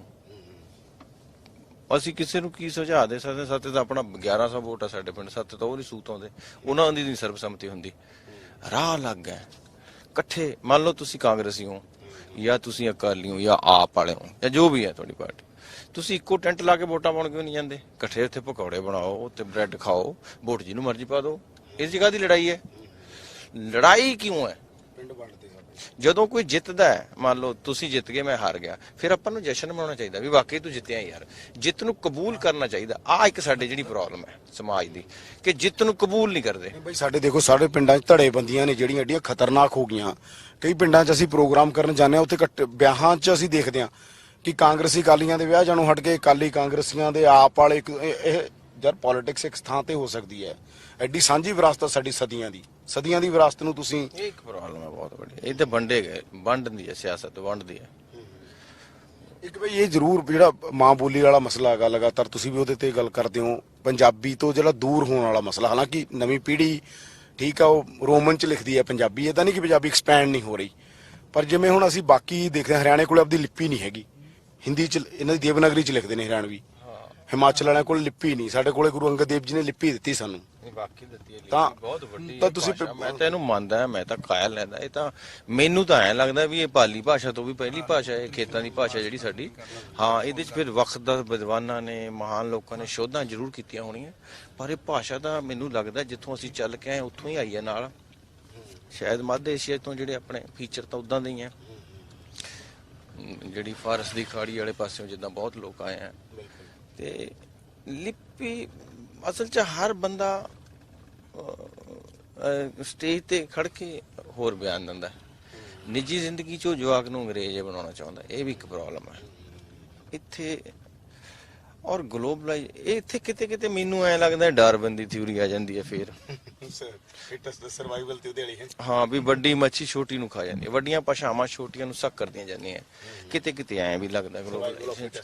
ਹਾਂ, ਜਿੱਦਾਂ ਹੁਣ ਆਪਾਂ ਵਿਦੇਸ਼ਾਂ 'ਚ ਜਾਂਦੇ ਆਪਾਂ, ਮੈਂ ਦੇਖਦਾ ਜਿੱਦਾਂ ਹੁਣ ਜਿਹੜੇ ਬੱਚੇ ਛੋਟੀ ਉਮਰ 'ਚ ਚਲੇ ਗਏ, ਇੱਥੋਂ 5-7 ਸਾਲ ਦੀ ਉਮਰ 'ਚ ਵੀ ਜਾਂਦੇ ਆ ਨਾ, ਉਹ ਅੱਛੀ ਪੰਜਾਬੀ ਬੋਲ ਸਕਦੇ ਆ ਅਮਰੀਕਾ ਕੈਨੇਡਾ 'ਚ, ਔਰ ਬਹੁਤ ਬੱਚੇ ਅੱਛੀ ਵੀ ਬੋਲਦੇ ਆ। ਪਰ ਜਦੋਂ ਤੱਕ ਉਹ 15 ਸਾਲ ਦੇ ਹੁੰਦੇ ਆ, ਉਹ ਆਪਣੀ ਬੋਲੀ ਦਾ ਲਹਿਜਾ ਬਦਲ ਲੈਂਦੇ ਆ। ਉਹ ਜਿੱਦਾਂ ਜਿੱਦਾਂ ਜ਼ਿਆਦਾ ਕਰਨ ਲੱਗ ਜਾਂਦੇ ਆ, ਹੈਗੇ ਕਰਨ ਲੱਗ ਜਾਂਦੇ। ਪਤਾ ਨਹੀਂ ਕਿਉਂ ਇਦਾਂ ਠੇਠ ਬੋਲਣ 'ਚ ਸਮੱਸਿਆ ਪਤਾ ਨਹੀਂ ਕੀ ਹੈਗੀ। ਅਸੀਂ ਨਾ ਬਾਈ ਜਦੋਂ ਮੀਡੀਆ 'ਚ ਮੈਂ ਪਰਸਨਲ ਐਕਸਪੀਰੀਅੰਸ ਦੱਸਦਾ ਤੁਹਾਨੂੰ, ਅਸੀਂ ਦਿੱਲੀ ਕੰਮ ਕਰ ਰਹੇ ਇੱਕ ਚੈਨਲ, ਪੰਜਾਬੀ ਚੈਨਲ 'ਚ, ਉਹਦਾ ਮਾਲਕ ਦਾ ਜਿਹੜਾ ਮਾਲਕੀ ਮੰਨ ਲਓ, ਉਹਦਾ ਸੰਪਾਦਕ ਵੀ ਸੀ। ਉਹ ਕਿਹਾ ਕਰੇ ਯਾਰ ਪੰਜਾਬੀ ਥੋੜੀ ਠੀਕ ਕਰੋ, ਪੇਂਡੂ ਪੰਜਾਬੀ ਹੈ ਤੁਹਾਡੀ, ਪੇਂਡੂ ਪੰਜਾਬੀ ਹੈ ਤੁਹਾਡੀ। ਪੇਂਡੂ ਹੈ ਸਾਨੂੰ ਮਾਰ ਅਸਲ 'ਚ ਜਦੋਂ ਪੰਜਾਬੀਆਂ ਦਾ ਰਾਜ ਸੀ ਨਾ, ਉੱਥੋਂ ਮਾਰ ਖਾ ਗਏ। ਐਡਮਿਨਿਸਟ੍ਰੇਟਰ ਸੀ ਨਾ ਜਿਹੜੇ, ਉਹਨਾਂ ਨੇ ਜਿਹੜਾ ਸਾਰਾ ਕੰਮ ਕਾਜ ਸੀ ਉਹ ਵੀ ਉਦਾਂ ਹੀ ਹਰਪੀ ਫਾਰਸੀ 'ਚ ਪੁਰਾਤਨ ਹਿਸਾਬ ਨਾਲ ਹੀ ਚੱਲਦਾ ਰਿਹਾ। ਅੱਗੇ ਜ਼ਗੀਰਦਾਰੀ ਸਿਸਟਮ, ਉਹਨਾਂ ਤੋਂ ਮਾਲੀਆ ਲੈਣਾ, ਹਨਾ, ਉਹ ਸਿਸਟਮ ਨਹੀਂ ਬਦਲਿਆ। ਜਦੋਂ ਕਿਸੇ ਵੀ ਕਮਿਊਨਿਟੀ ਦਾ ਰੂਲ ਹੁੰਦਾ ਹੈ, ਜਿਹੜੀ ਉਹਦੀ ਮਾਤਰ ਭਾਸ਼ਾ ਹੁੰਦੀ ਹੈ, ਜੇ ਉਹਨੂੰ ਉਸ ਵਕਤ ਲਾਗੂ ਕਰਿਆ ਜਾਂਦਾ, ਜੇ ਪੰਜਾਬੀ ਨੂੰ ਸਿੱਖ ਰਾਜ ਵੇਲੇ ਹਰ ਜਿੱਦਾਂ ਸਕੂਲ ਛੋਟੇ ਜਾਂ ਉਦੋਂ ਕੀ ਸੀ, ਛੋਟੇ ਬਣੇ ਹੋਣੇ ਇੰਸਟੀਟਿਊਸ਼ਨ, ਛੋਟੇ ਹੋਣੇ ਹੀ ਆ। ਧਰਮਸ਼ਾਲ ਕਹਿੰਦੇ, ਧਰਮਸ਼ਾਲ। ਹਾਂ, ਧਰਮਸ਼ਾਲ ਉਦੋਂ ਨਾਨਕ ਸਾਹਿਬ ਵੇਲੇ ਧਰਮਸ਼ਾਲ ਹੁੰਦੀ, ਉਦੋਂ ਉਹ ਪੰਜਾਬੀ ਲਾਗੂ ਕਰਦੇ। ਫਿਰ ਅੱਜ ਉਹ ਚੀਨ ਦਾ ਬਾਰਡਰ, ਉਧਰ ਅਫਗਾਨਿਸਤਾਨ ਦਾ ਬਾਰਡਰ, ਇੱਧਰ ਸਾਰਾ ਸਿੰਧ ਸੁੰਧ ਤੱਕ ਫਿਰ ਪੰਜਾਬੀ ਭਾਸ਼ਾ ਹੋਣੀ ਸੀ। ਕਿਉਂਕਿ ਪੰਜਾਬੀ ਨੂੰ ਉੱਥੇ ਹੀ ਛੱਡ ਲਿਆ ਸੀ, ਬੋਲੀ 'ਚ ਰੱਖ ਲਿਆ ਪਰ ਕਾਗਜ਼ਾਂ 'ਚ ਲੈ ਕੇ ਨਹੀਂ ਆਏ, ਉੱਥੇ ਮਾਰ ਪੈ ਗਈ। ਮੁੜ ਕੇ ਫਿਰ ਤੁਹਾਨੂੰ ਇਹ ਕੀ ਲੱਗਦਾ, ਜਿਹੜਾ ਮੇਰਾ ਸਵਾਲ ਸੀ, ਦੇਖੋ ਇਹ ਵੀ ਗੱਲ ਅੱਜ ਅਸੀਂ ਇਕੱਠੇ ਆ ਸਾਰੇ ਪੰਜਾਬੀ ਤੇ ਹਿੰਦੂਆਂ ਦੀ ਵੀ ਹੈ, ਸਿੱਖਾਂ ਦੀ, ਮੁਸਲਮਾਨਾਂ ਦੀ, ਵਿੱਚ ਬਹੁਤ ਲਾਸਾ ਲੋਕਾਂ ਨੇ ਗਲਤੀਆਂ ਕੀਤੀਆਂ, ਕਿਹਾ ਕਿ ਸਿੱਖਾਂ ਦੀ ਭਾਸ਼ਾ ਇਹ ਸਭ ਦੀ ਭਾਸ਼ਾ, ਸਿੱਖਾਂ, ਹਿੰਦੂਆਂ, ਮੁਸਲਮਾਨਾਂ, ਰੰਗ ਵੰਡਦੇ, ਦੇਖੋ ਭਾਸ਼ਾਵਾਂ ਵੰਡਤੀਆਂ, ਰੰਗ ਵੰਡਤੇ, ਜਾਨਵਰ, ਪੰਛੀ ਸਭ ਵੰਡੇ ਗਏ। ਜੇ ਮੈਂ ਕਹਿੰਦਾ ਉਹਨਾਂ ਰੰਗਾਂ ਦੀ ਥੋੜੀ ਵਿਚਾਰਧਾਰਾ ਹੁੰਦੀ ਹੈ, ਕਿ ਵਿਚਾਰਧਾਰਾ ਨੇ ਰੰਗ ਚੁਣੇ ਨੇ, ਹਾਂ ਰੰਗਾਂ ਨੇ ਵਿਚਾਰਧਾਰਾ ਥੋੜੀ ਚੁਣੀ ਸੀ ਕਦੇ। ਹਾਂ, ਇਹ ਪਤਾ ਨਹੀਂ ਹੁਣ ਅਸੀਂ ਅਸਲ 'ਚ ਅਸੀਂ ਪਿੱਛੇ ਨੂੰ ਜਾਣ ਲੱਗ ਗਏ, ਪਤਾ ਨਹੀਂ ਦੁਨੀਆ ਉੱਪਰ ਨੂੰ ਜਾਈ ਜਾਂਦੀ ਹੈ, ਅਸੀਂ ਪਿੱਛੇ ਨੂੰ ਖਿੱਚਣ ਲੱਗ ਗਏ ਆਪਦੇ ਆਪ ਨੂੰ। ਤੁਹਾਨੂੰ ਕੀ ਲੱਗਦਾ ਠੀਕ ਜਿਹੜੀ ਭਾਸ਼ਾ ਵਾਲਾ ਮਸਲਾ ਹੈ, ਇਹਦੇ 'ਚ ਕੀ ਹੋਣਾ ਚਾਹੀਦਾ, ਤੁਹਾਡਾ ਕੋਈ ਆਈਡੀਆ? ਜਿਵੇਂ ਤੁਸੀਂ ਕਿਸਾਨ ਮਜ਼ਦੂਰ ਏਕਤਾ ਜ਼ਿੰਦਾਬਾਦ ਕਹਿੰਦੇ ਹੋ, ਜਿਹੜੇ ਸਾਡੇ ਸਟੇਟ ਦੇ ਜਿਹੜੇ ਚੁਣੇ ਹੋਏ ਨੇ, ਦੇਖੋ ਨਾ ਮੈਂ ਕੁਝ ਕਰ ਸਕਦਾ ਨਾ ਤੁਸੀਂ ਕਰ ਸਕਦੇ ਹੋ, ਮੈਂ ਧਰਨਾ ਲਾ ਲੂੰਗਾ, ਮੈਨੂੰ ਚੱਕ ਕੇ ਥਾਣੇ ਲੈ ਜਾਣਗੇ, ਉੱਥੋਂ ਮੈਨੂੰ 2 ਦਿਨ ਬਾਅਦ ਛੱਡ ਦੇਣਗੇ, ਉਹਦਾ ਕੋਈ ਫਾਇਦਾ ਨਹੀਂ। ਜਿਹੜੇ ਜਿਨ੍ਹਾਂ ਨੂੰ ਤੁਸੀਂ ਚੁਣੋਗੇ ਹੁਣ ਫਿਊਚਰ 'ਚ, ਮਤਲਬ ਅੱਗੇ ਤੁਹਾਡੀ ਸਰਕਾਰ ਆਉਣੀ ਹੈ, ਮੈਂ ਵੀ, ਤੁਸੀਂ ਵੀ, ਸਾਰੇ ਜਿਹੜੇ ਵੀ ਵੋਟ ਪਾਉਣਗੇ, ਉੱਥੋਂ ਪਹਿਲਾ ਸਵਾਲ ਇਹ ਹੋਵੇ ਬਈ ਜੀ ਹਰ ਸਕੂਲ 'ਚ ਪੰਜਾਬੀ ਲਾਗੂ ਹੋਣੀ ਚਾਹੀਦੀ, ਬਸ ਜਿਹੜਾ ਵੀ ਕਨਵੈਂਟ ਸਕੂਲ ਆ ਕੋਈ ਵੀ, ਉੱਥੇ ਪੰਜਾਬੀ ਲਾਗੂ ਕਰੋ, ਨਹੀਂ ਤਾਂ ਉਹਨੂੰ ਜਿੰਦਾ ਲਵਾ ਦਿਓ। ਇਸ ਤਰ੍ਹਾਂ ਦੀ ਵਰਤਾਰਾ ਜਦੋਂ ਹੋਊਗਾ, ਉਹ ਫਿਰ ਇੱਕ ਕਾਨੂੰਨ, ਕਿਉਂਕਿ ਹੁਣ ਜਿਸ ਤਰ੍ਹਾਂ ਦਾ ਲੋਕਤੰਤਰ ਕਹਿੰਦੇ ਆ ਇਹਨੂੰ, ਸੋ ਕਾਲ ਡੈਮੋਕ੍ਰੇਸੀ, ਮੈਨੂੰ ਤਾਂ ਕਦੇ ਸਮਝ ਨਹੀਂ ਲੱਗਦੀ ਇਸ ਡੈਮੋਕ੍ਰੇਸੀ ਨੂੰ, ਜਿਹਨੂੰ ਅੱਜ ਦੁਨੀਆ ਮਹਾਨ ਕਹਿੰਦੀ ਹੈ। ਕਿਸੇ ਟਾਈਮ ਦੁਨੀਆ ਦੇ ਸਭ ਤੋਂ ਮਹਾਨ ਵਿਦਵਾਨ ਨੇ ਇਹਦਾ ਵਿਰੋਧ ਕਰਿਆ ਸੀ, ਸੁਕਰਾਤ ਸਾਹਿਬ ਨੇ। ਉਹ ਕਹਿੰਦੇ ਸੀ ਵੀ 10 ਬੰਦੇ ਤਾਂ ਸੁਹਿਰਦ ਵੋਟਾਂ ਪਾ ਦੇਣਗੇ, ਜੇ ਦੂਜੇ ਪਾਸੇ 100 ਨੇ ਰਲ ਕੇ ਪਾਤੀਆਂ ਫਿਰ ਗਲਤ ਬੰਦਾ। ਮੈਜੋਰਿਟੀ ਗਲਤ ਹੁੰਦੀ ਆ ਬਹੁਤ। ਸੁਕਰਾਤ ਨੂੰ ਜਦੋਂ ਮਾਰਿਆ ਗਿਆ, ਕਤਲ ਕੀਤਾ ਗਿਆ ਉਹਨਾਂ ਨੂੰ, ਸੁਕਰਾਤ ਨੂੰ, ਗਲੀਲੀਓ ਨੂੰ ਵੀ, ਤਾਂ ਮੈਜੋਰਿਟੀ ਕਹਿ ਰਹੀ ਸੀ ਮੈਜੋਰਿਟੀ ਗਲਤ ਸੀਗੀ। ਗੁਰੂ ਨਾਨਕ ਸਾਹਿਬ ਦਾ ਬਹੁਤ ਟਾਈਮ ਮੈਜੋਰਿਟੀ ਵਿਰੋਧ ਕਰਦੀ ਰਹੀ ਆ, ਆਹੀ ਪ੍ਰੋਬਲਮ ਸੀ। ਬੁੱਧ ਦਾ ਬਹੁਤ ਮੈਜੋਰਿਟੀ ਵਿਰੋਧ ਕਰਦੀ ਰਹੀ ਹੈ, ਸ਼ੰਕਰਾਚਾਰੀਆ ਦੇ ਦੌਰ 'ਚ ਤੁਸੀਂ ਸਾਰਾ ਪੜਿਆ ਹੋਊਗਾ। ਪਤਾ ਨਹੀਂ ਕਿ ਲਚਕੀਲਾ ਚੀਜ਼ ਹੋ ਗਿਆ, ਪਾਵਰ ਮਤਲਬ ਵੰਡੀ ਗਈ, ਹਰ ਬੰਦੇ ਕੋਲ ਪਾਵਰ ਹੈ, ਜਿਹਦੇ ਕੋਲ ਮਾੜੀ ਜੀ ਪੋਸਟ ਹੁੰਦੀ ਉਹ ਦੂਜੇ ਨੂੰ ਨੱਪ ਲੈਂਦਾ। ਹਰ ਬੰਦਾ ਪਾਵਰ ਦਿਖਾਉਂਦਾ ਉਰੇ, ਗੇਟ ਤੇ ਖੜੇ ਤੋਂ ਲੈ ਕੇ ਉੱਪਰਲੇ ਦਫ਼ਤਰ ਤੱਕ, ਮਤਲਬ ਹਰ ਬੰਦਾ ਆਪਣੇ ਹਿਸਾਬ ਨਾਲ ਇਧਰ ਛੱਡ, ਏਦਾਂ ਦਾ ਵਰਤਾਰਾ। ਇੱਕ ਵਾਰੇ ਧਰਨੇ 'ਚ ਬਈ ਅਸੀਂ ਤਾਂ ਕਵਰ ਕਰ ਰਹੇ ਹਾਂ ਕਈ ਦਿਨਾਂ ਦੇ, 6-7 ਦਿਨ ਹੋ ਗਏ ਲਗਾਤਾਰ ਦਿਨ ਰਾਤ। ਇੱਕ ਤਾਂ ਹੁੰਦੀ ਹੈ ਵਿੱਦਿਆ, ਜਿਹੜੀ ਅਸੀਂ ਪੜ੍ਹਦੇ ਹਾਂ ਕਾਲਜਾਂ 'ਚ, ਇੱਕ ਬੇਸਿਕ ਤਾਲੀਮ ਹੁੰਦੀ ਹੈ ਜਿਹੜੀ ਸਾਡੇ ਸਕੂਲਾਂ 'ਚ ਸਿਖਾਈ ਨਹੀਂ ਜਾਂਦੀ, ਵਿਦੇਸ਼ਾਂ 'ਚ ਇਹੀ ਸਿਖਾਈ ਜਾਂਦੀ ਹੈ। ਹਾਲਾਂਕਿ ਉੱਥੇ ਬਹੁਤ ਜ਼ਿਆਦਾ ਬੱਚੇ ਬਹੁਤ ਨਹੀਂ ਪੜ੍ਹਦੇ, ਪਰ ਉਹ ਜਿੰਨਾ ਕੁ ਵੀ ਪੜ੍ਹਦੇ ਆ ਉਹ ਬੜੇ ਜੈਨੂਨ ਹੁੰਦੇ ਆ, ਉਹਨਾਂ ਨੂੰ ਜ਼ਿੰਦਗੀ ਦੇ ਸਲੀਕੇ ਦਾ ਪਤਾ ਹੋ ਜਾਂਦਾ, ਉਹ ਆਪਣੇ ਆਪ ਤੇ ਹੁੰਦੇ ਆ, ਉਹ ਕਦੇ ਆਪਦੇ ਪਿਓ ਦੀ ਜ਼ਮੀਨ ਨੂੰ ਆਪਣੀ ਨਹੀਂ ਕਹਿੰਦੇ, ਉਹ ਕਦੇ ਇਹ ਨਹੀਂ ਕਹਿੰਦੇ ਵੀ, ਉਹ ਕਹਿੰਦੇ ਡੈਡੀ ਦਾ ਘਰ ਹੈ ਮੇਰਾ ਨਹੀਂ, ਮੈਂ ਬਣਾਉਂਗਾ। ਸਾਡੇ ਉਲਟਾ ਉਹ ਕਹਿੰਦੇ ਬਾਪੂ ਵਾਲੀ ਆ ਜਾਣੀ ਹੈ। ਸੋ ਸਾਨੂੰ ਮੁੰਡਿਆਂ 'ਚ ਲੜਾਈ ਹੋ ਜਾਂਦੀ ਹੈ। ਸਾਨੂੰ ਹਾਂ, ਸਾਡਾ ਜਿਹੜਾ ਜ਼ਿੰਦਗੀ ਦਾ ਪੈਟਰਨ ਹੈ ਇਹ ਚੇਂਜ ਹੋਣੇ ਚਾਹੀਦੇ ਹੁਣ ਅੱਗੇ। ਮਕਾਲੇ ਵਾਲਾ ਉਹੀ ਦੌਰ ਆ ਨਾ, ਜਿਹੜੀ ਕਿ ਸਾਡੇ ਆਰਗੈਨਿਕ, ਅਸਲ ਸਾਡਾ ਪੜ੍ਹਾਈ ਦਾ ਸਿਸਟਮ ਸੀ ਨਾ ਸਾਰਾ, ਜਿਹੜਾ ਧਰਮਸਾਲ ਵਾਲਾ ਸਿਸਟਮ ਸੀ, ਜਿਹੜਾ ਸਿੱਖੀ ਦਾ ਇੱਕ ਜਾਂ ਸਿੱਖਾਂ ਦਾ ਕਹਿ ਦਈਏ, ਪੰਜਾਬ ਦੇ ਇਤਿਹਾਸ ਦੇ ਅੰਦਰ ਇੱਕ ਬਹੁਤ ਇੰਸਟੀਟਿਊਸ਼ਨ, ਇੱਕ ਰਿਪੋਰਟ ਆ ਬਾਈ ਜੀ ਅੰਗਰੇਜ਼ਾਂ ਦੇ ਦੌਰ ਦੀ, ਜਦੋਂ ਅੰਗਰੇਜ਼ ਪੰਜਾਬ 'ਚ ਆਉਂਦੇ ਨੇ, ਉਹਨਾਂ ਦੀ ਔਨ ਰਿਕਾਰਡ ਉਹਨਾਂ ਦੀ ਰਿਪੋਰਟ ਆ ਇਹ, ਕਿ ਮਹਾਰਾਜਾ ਰਣਜੀਤ ਸਿੰਘ ਦੇ ਰਾਜ ਕੀ ਦਿੱਲੀ 'ਚ ਵੀ ਇਹੋ ਜਿਹੀ ਪੜ੍ਹਾਈ ਨਹੀਂ ਸੀ ਜਿਹੀ ਜੀ ਪੰਜਾਬ 'ਚ ਹੋ ਰਹੀ ਸੀ। ਇਹ ਅੰਗਰੇਜ਼ਾਂ ਦੀ ਔਨ ਰਿਕਾਰਡ ਹੁਣ ਵੀ ਰਿਪੋਰਟ ਨੈਟ ਦੇ ਉੱਤੇ ਪਈ ਹੈ। ਅੱਛੀ ਗੱਲ ਹੈ, ਪਰ ਉਹ ਗੱਲ ਉੱਥੇ ਆ ਗਈ, ਫਿਰ ਪੰਜਾਬੀ ਤਾਂ ਫਿਰ ਸਾਡੀ ਪਿੱਛੇ ਰਹਿ ਗਈ ਨਾ, ਉੱਥੇ ਸਾਡੀ ਪੰਜਾਬੀ ਪਿੱਛੇ ਰਹਿ ਗਈ। ਤਰੀਕਾ ਅੱਛਾ ਸੀ ਉਹ, ਪਰ ਕਿਉਂਕਿ ਉਹੀ ਫਿਰ ਜਿਹੜੇ ਵਿਦਵਾਨ ਸੀ, ਉਹ ਜਿਹੜੇ ਫਾਰਸੀ ਅਰਬੀ ਵਾਲੇ ਜ਼ਿਆਦਾ ਸੀ, ਉਹ ਆਪਣੀ ਤਾਲੀਮ ਜ਼ਿਆਦਾ ਦੇ ਦਿੰਦੇ ਸੀ। ਈਵਨ ਮੇਲਾ ਦੇ ਉਰਦੂ ਵੀ ਹੋਣਾ। ਜਿਹੜੀ ਕਲਰਕ ਮੈਕਾਲੇ ਦੀ ਜਿਹੜੀ ਥਿਊਰੀ ਹੈ ਨਾ ਪੂਰੀ, ਉਹ ਆ ਕਿ ਕਲਰਕ ਬਣਾ ਦਿਓ ਸਭ ਨੂੰ, ਗੰਦੇ ਗਿਆਨ ਸੋਚਣ ਸਮਝਣ ਨਾ ਲੱਗਣ, ਕਲਰਕ ਬਣਾ ਦਿਓ। ਜਿਹੜੇ ਅਸੀਂ ਪੜ੍ਹਦੇ ਹਾਂ ਬਾਈ 8ਵੀਂ 10ਵੀਂ 11ਵੀਂ 12ਵੀਂ, ਉਹ ਕਲਰਕ ਬਣਾਉਣ ਵਾਲਾ ਸਾਨੂੰ ਸਾਰਾ ਸਿਸਟਮ। ਹਾਂ, ਜਿੱਦਾਂ ਹੁਣ ਪੁਲਿਸ ਵਿੰਗ ਹੈ, ਮੰਨ ਲਓ ਪੁਲਿਸ ਵਿੰਗ 'ਚ ਜਿਹੜੇ ਆਮ ਜਿਹੜੇ ਮੁੰਡੇ ਕਾਂਸਟੇਬਲ ਜਾਂ ਹੌਲਦਾਰ ਹੈ, ਇਹ ਤਾਂ ਅੱਛੀ ਬੋਡੀ ਫਿਜ਼ੀਕ ਵਾਲੇ ਮੁੰਡੇ ਚਾਹੀਦੇ, ਕੋਈ ਜ਼ਰੂਰੀ ਨਹੀਂ ਉਹਨਾਂ ਲਈ ਬਹੁਤ ਐਜੂਕੇਸ਼ਨ ਹੋਵੇ, ਉਹ ਸੁਹਿਰਦ ਹੋਣੇ ਚਾਹੀਦੇ ਆ, ਉਹ ਜਿੱਥੇ ਕਿਤੇ ਭੀੜ ਪਵੇ ਉਹ ਸਪੋਰਟਿਵ ਹੋਣ। ਤਾਂ ਮੈਨੂੰ ਲੱਗਦਾ ਹੈ ਕੁਝ ਚੀਜ਼ਾਂ ਚੇਂਜ ਹੋਣੀਆਂ ਚਾਹੀਦੀਆਂ, ਪਤਾ ਨਹੀਂ ਕਦੋਂ ਹੋਣਗੀਆਂ। ਇਹ ਤਾਂ ਦੇਖੋ ਲੀਡਰੇ ਕਰ ਸਕਦੇ ਆ, ਆਪਾਂ ਤਾਂ ਕਰ ਨਹੀਂ ਸਕਦੇ, ਆਪਾਂ ਤਾਂ ਇੱਕ ਦੂਜੇ ਨਾਲ ਗੱਲਾਂ ਕਰ ਸਕਦੇ ਹਾਂ। ਇਹ ਤੇ ਪਿਛਲੇ ਦਿਨਾਂ ਤੋਂ ਅਸੀਂ ਲਗਾਤਾਰ ਬਾਈ ਧਰਨੇ 'ਚ ਆ, ਲਗਾਤਾਰ ਦੇਖ ਰਹੇ ਹਾਂ। ਇੱਥੇ ਨਾ ਇੱਕ ਗੱਲ ਚੱਲ ਰਹੀ ਹੈਗੀ, ਮੈਂ ਤੁਹਾਡਾ ਕਮੈਂਟ ਜ਼ਰੂਰ ਲੈਣਾ ਚਾਹੋ। ਤੇ ਕੁਝ ਲੋਕ ਕਹਿੰਦੇ ਆ ਕਿ ਦਿੱਲੀ ਜਿਹੜੀ ਬਾਹਰੋਂ ਘੇਰੀ ਹੈ, ਇਹ ਵਧੀਆ ਤਰੀਕਾ ਹੈਗਾ ਸਪਲਾਈ ਲਾਈਨ ਤੋਂ। ਇਹ ਦੂਜਾ ਤਰੀਕਾ ਇਹ ਕਹਿੰਦੇ ਨੇ ਉੱਥੇ ਬੈਠੋ ਰਾਮਲੀਲਾ ਮੈਦਾਨ। ਤੁਹਾਨੂੰ ਲੱਗਦਾ ਕੀ ਹੈ? ਇਹਦਾ ਗਿਆਨ ਨਹੀਂ ਇਹਦੇ ਬਾਰੇ। ਮੈਂ ਤਾਂ ਬੇਸਿਕਲੀ ਮੈਂ ਤਾਂ ਜਿਹੜਾ ਹੁਣ ਤੱਕ ਮੈਂ ਤਾਂ ਇਹ ਸੱਜਣਾ ਦੇ ਸੱਦਾ ਮੈਂ ਪਹੁੰਚਿਆ, ਮੈਂ ਥੋੜਾ ਸਿੱਖ ਸੀ ਕਈ ਦਿਨ ਤੋਂ ਜ਼ਿਆਦਾ। ਅੱਛਾ। ਤੇ ਅੱਜ ਵੀ ਮੈਂ ਡਾਕਟਰ ਸਾਹਿਬ ਤੋਂ ਪਰਮਿਸ਼ਨ ਲੈ ਕੇ ਆਇਆ, ਮੈਂ ਕਿਹਾ ਵੀ ਮੈਂ ਅੱਜ ਤਾਂ ਜਾਣਾ ਹੀ ਜਾਣਾ। ਇਹੀ ਤਾਂ ਮੈਂ ਤੁਹਾਨੂੰ ਦੱਸ ਕੇ ਹਟਿਆ ਵੀ ਇਹੀ ਤਾਂ ਰਣਨੀਤੀ ਘੜਨੀ ਹੁੰਦੀ ਹੈ ਜੂਨੀਅਰ। ਜਿਹੜੇ ਤੁਸੀਂ ਇੱਕ ਕਹਿੰਦੇ ਹੋ ਹਾਂ, ਇਹ ਉਹਨਾਂ ਦਾ ਕੰਮ ਹੈ, ਉਹਨਾਂ ਨੇ ਰੂਪ ਰੇਖਾ ਦੇਣੀ ਹੈ। ਇਸ ਤਰ੍ਹਾਂ ਹੁਣ ਮੈਨੂੰ ਨਹੀਂ ਲੱਗਦਾ ਵੀ ਥੋੜੇ ਬੰਦੇ ਇੱਥੇ ਬੈਠ ਕੇ ਥੋੜੇ ਅੰਦਰ ਵੀ ਚਲੇ ਗਏ ਕਹਿੰਦੇ, ਕੁਝ ਬੰਦੇ ਕੁਝ ਤੇਰਾ ਅੰਦਰ ਚਲੇ ਗਏ, ਕੁਝ ਇੱਥੇ ਨੇ, ਕੁਝ ਉੱਥੇ ਵੀ ਬੈਠੇ ਆਪਣੇ ਸ਼ੰਭੂ ਬਾਰਡਰ। ਨਹੀਂ, ਹੱਲਾ ਤਾਂ ਮੈਨੂੰ ਲੱਗਦਾ ਇੱਕ ਥਾਂ ਤੇ ਇੱਕੋ ਥਾਂ ਤੋਂ ਹੁੰਦਾ ਇਕੱਠੇ ਹੀ ਹੋਣਾ ਚਾਹੀਦਾ ਸਾਰਿਆਂ ਨੂੰ। ਔਰ ਪਰ ਉਹ ਸਭ ਤੋਂ ਵੱਡੇ ਆ, ਅਸੀਂ ਉਹਨਾਂ ਨੂੰ ਕਹਿ ਵੀ ਨਹੀਂ ਸਕਦੇ ਉਮਰ 'ਚ, ਜਿਹੜੇ ਬਜ਼ੁਰਗ ਆ ਉਹਨਾਂ ਨੂੰ ਆਪਾਂ ਕੋਈ ਸੇਧ ਵੀ ਨਹੀਂ ਦੇ ਸਕਦੇ, ਤਾਂ ਬੇਨਤੀ ਕਰ ਸਕਦੇ ਆ ਵੀ। ਔਰ ਜੇ ਮੈਨੂੰ ਲੱਗਦਾ ਪੰਜਾਬ 'ਚ ਇੱਕ ਯੂਨੀਅਨ ਮਜ਼ਦੂਰ ਤੇ ਕਿਸਾਨ, ਮੈਂ ਹਮੇਸ਼ਾ ਕਹੂੰਗਾ ਇਕੱਠੀ ਇੱਕ ਯੂਨੀਅਨ ਬਣੂਗੀ ਨਾ ਜਿੱਦਣ, ਉਦੋਂ ਦੇਖਿਓ ਤੁਸੀਂ ਹੋਰ ਦੁਨੀਆ ਹੋ ਜਾਊਗੀ, ਤੁਹਾਨੂੰ ਸਾਰਾ ਪੰਜਾਬ ਵਹੀਰਾ ਘੱਤ ਕੇ ਪਹੁੰਚ ਜਾਊ। ਤੁਰਦੇ ਹੁਣ ਵੀ ਬਹੁਤ ਗੱਭਰੂ ਹੈ, ਪਰ ਅਜੇ ਵੀ ਬਹੁਤ ਪਿੰਡ ਬੈਠੇ ਹੀ ਆ ਜੇ, ਬਹੁਤ ਇਲਾਕੇ ਇਧਰੋਂ ਬਠਿੰਡੇ ਵਾਲੇ ਪਾਸਿਓਂ ਤਾਂ ਕਾਫੀ ਪ੍ਰਭਾਵ ਆ। ਮੈਨੂੰ ਲੱਗਦਾ ਰੋਪੜ ਜ਼ਿਲ੍ਹੇ 'ਚੋਂ ਘੱਟ ਆਉਂਦੇ ਲੋਕ ਅਜੇ, ਜਾਂ ਤਾਂ ਜੌਬ ਵਾਲੇ ਜ਼ਿਆਦਾ ਉੱਥੇ, ਤੇ ਪਤਾ ਨਹੀਂ ਬਾਕੀ। ਤੁਹਾਨੂੰ ਕੀ ਲੱਗਦਾ ਕਦੇ ਹੋ ਸਕਦਾ ਇਹ ਜਿਹੜਾ ਆਈਡੀਆ ਤੇ ਬਹੁਤ ਹੋਆ ਕਿ ਕਿਸਾਨ ਮਜ਼ਦੂਰ ਇਕੱਠੇ ਹੋ ਜਾਣ? ਨੌਜਵਾਨ ਜਿੰਨੇ ਵੀ ਮੁੰਡੇ ਆ ਇਹਨਾਂ ਨੂੰ ਐਫਰਟ ਕਰਨਾ ਚਾਹੀਦਾ, ਇਹਨਾਂ ਨੂੰ ਆਪਣੇ ਬਾਪੂ ਨੂੰ, ਆਪਾਂ ਨੂੰ ਸਾਰਿਆਂ ਨੂੰ ਕਹਿਣਾ ਚਾਹੀਦਾ ਬਾਪੂ ਜੀ ਐ ਨਹੀਂ ਹੁਣ ਇਕੱਠੇ ਹੋ ਜਾਓ, ਕਹਿਣਾ ਚਾਹੀਦਾ। ਨੌਜਵਾਨਾਂ ਦੇ ਪ੍ਰੈਸ਼ਰ 'ਚ ਹੀ ਪਹਿਲਾਂ ਕਹਿੰਦੇ ਸੀ ਉੱਥੇ ਬੈਠਾਂਗੇ, ਮੁੜ ਕੇ ਨੌਜਵਾਨ ਕਹਿੰਦੇ ਸੀ ਤਾਂ ਦਿੱਲੀ ਆਵਾਂਗੇ। ਪਹਿਲਾਂ ਹਰਿਆਣੇ ਵਾਲੇ ਬਾਰਡਰ ਤੇ ਬੈਠਣ ਨੂੰ ਫਿਰਦੇ ਸੀ, ਮੁੜ ਕੇ ਮਜਬੂਰ ਹੋ ਗਏ ਸਾਰੇ ਪੁਰਾਣੇ ਬੰਦੇ, ਉਹਨਾਂ ਨੂੰ ਆਉਣਾ ਪਿਆ।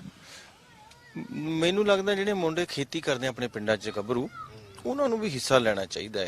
ਇਦਾਂ ਚਲੋ ਠੀਕ ਹੈ, ਜ਼ਰੂਰੀ ਨਹੀਂ ਸਾਰਿਆਂ ਨੇ ਸਿਆਸਤ ਕਰਨੀ ਹੈ, ਪਰ ਇਹ ਤਾਂ ਯੂਨੀਅਨ 'ਚ ਹਿੱਸਾ ਲੈਣਾ ਤਾਂ ਕੋਈ ਮਾੜੀ ਗੱਲ ਨਹੀਂ, ਇਹ ਤਾਂ ਹਕੂਕ ਲਈ ਲੜਦੇ ਆਪਾਂ, ਔਰ ਉਹ ਵੀ ਆਪਾਂ ਸ਼ਾਂਤਮਈ ਤਰੀਕੇ ਨਾਲ ਗੱਲ ਕਰਦੇ ਹਾਂ, ਕੋਈ ਇਹਦੇ 'ਚ ਕਿਹੜੀ ਕੋਈ ਵਾਇਲੇਸ਼ਨ ਹੈ। ਸ਼ਾਂਤਮਈ ਤਰੀਕੇ ਨਾਲ ਹੀ ਕਹਿ ਰਹੇ ਨੇ ਸਾਰੇ ਕਿ ਸ਼ਾਂਤਮਈ ਤਰੀਕੇ ਨਾਲ। ਤੇ ਨੌਜਵਾਨਾਂ ਨੂੰ ਬਾਗਡੋਰ ਸਾਂਭਣੀ ਚਾਹੀਦੀ ਹੈ ਇਹਦੀ, ਜਿਹੜੇ ਮੁੰਡੇ ਕਾਲਜਾਂ 'ਚ ਪੜ੍ਹਦੇ ਆ, ਜਿਨ੍ਹਾਂ ਨੂੰ ਜਿਹੜੀ ਸਭ ਤੋਂ ਵੱਡੀ ਪ੍ਰੋਬਲਮ, ਜਿੱਦਾਂ ਹੁਣ ਮੰਨ ਲਓ ਕਾਲਜਾਂ 'ਚ ਇਲੈਕਸ਼ਨਾਂ ਹੁੰਦੀਆਂ, ਪ੍ਰਧਾਨਗੀ ਦਾ ਰੌਲਾ ਪੈਂਦਾ, ਉੱਥੇ ਲੜਾਈ ਹੁੰਦੀ ਹੈ, ਖੂਨ ਖਰਾਬਾ ਕਰਦੇ ਆ, ਸੱਟਾਂ ਵੱਜਦੀਆਂ, ਲੜਦੇ ਆ। ਕਿੰਨਾ ਚੰਗਾ ਹੋਵੇ ਜੇ ਉਹਨੂੰ ਛੱਡ ਕੇ ਇੱਧਰ ਹੀ ਆ ਜਾਣ ਸਾਰੇ ਮੁੰਡੇ, ਆਪਸ 'ਚ ਲੜਨਾ ਉਹਦਾ ਇੱਧਰ ਨੂੰ ਆ ਜਾਣ। ਲੜਨਾ ਹੀ ਆ ਤੇ ਲੋਕਾਂ ਲਈ ਲੜੋ, ਸਟੇਟ ਨਾਲ ਲੜੋ, ਕੋਈ ਗੱਲ ਉਸ ਤਰ੍ਹਾਂ ਦੀ ਕਰੋ ਜਿਹੜੀ ਵਾਕਈ। ਦੇਖੋ ਜਦੋਂ ਆਪਣੀ ਭਾਬੀ ਦਾ ਕਤਲ ਕਰਿਆ ਤਾਂ ਉਹ ਸੁੱਚਾ ਸੀ, ਜਦੋਂ ਗਊ ਗਰੀਬ ਲਈ ਖੜ ਗਿਆ ਫਿਰ ਉਹ ਸੁੱਚਾ ਸਿੰਘ ਸੂਰਮਾ ਹੋ ਗਿਆ। ਐਸੇ ਤਰ੍ਹਾਂ ਦੁੱਲਾ ਪਹਿਲਾਂ ਛੋਟੀਆਂ ਲੜਾਈਆਂ ਲੜਦਾ ਸੀ, ਦੁੱਲਾ ਸੀ, ਜਦੋਂ ਉਹਨੇ ਸਾਮਰਾਜ ਨਾਲ ਟੱਕਰ ਲਈ ਫਿਰ ਦੁੱਲਾ ਭੱਟੀਆਂ ਦਾ ਹੋ ਗਿਆ, ਉਹ ਪੂਰੀ ਦੁਨੀਆ ਦਾ ਹੀਰੋ ਬਣ ਗਿਆ।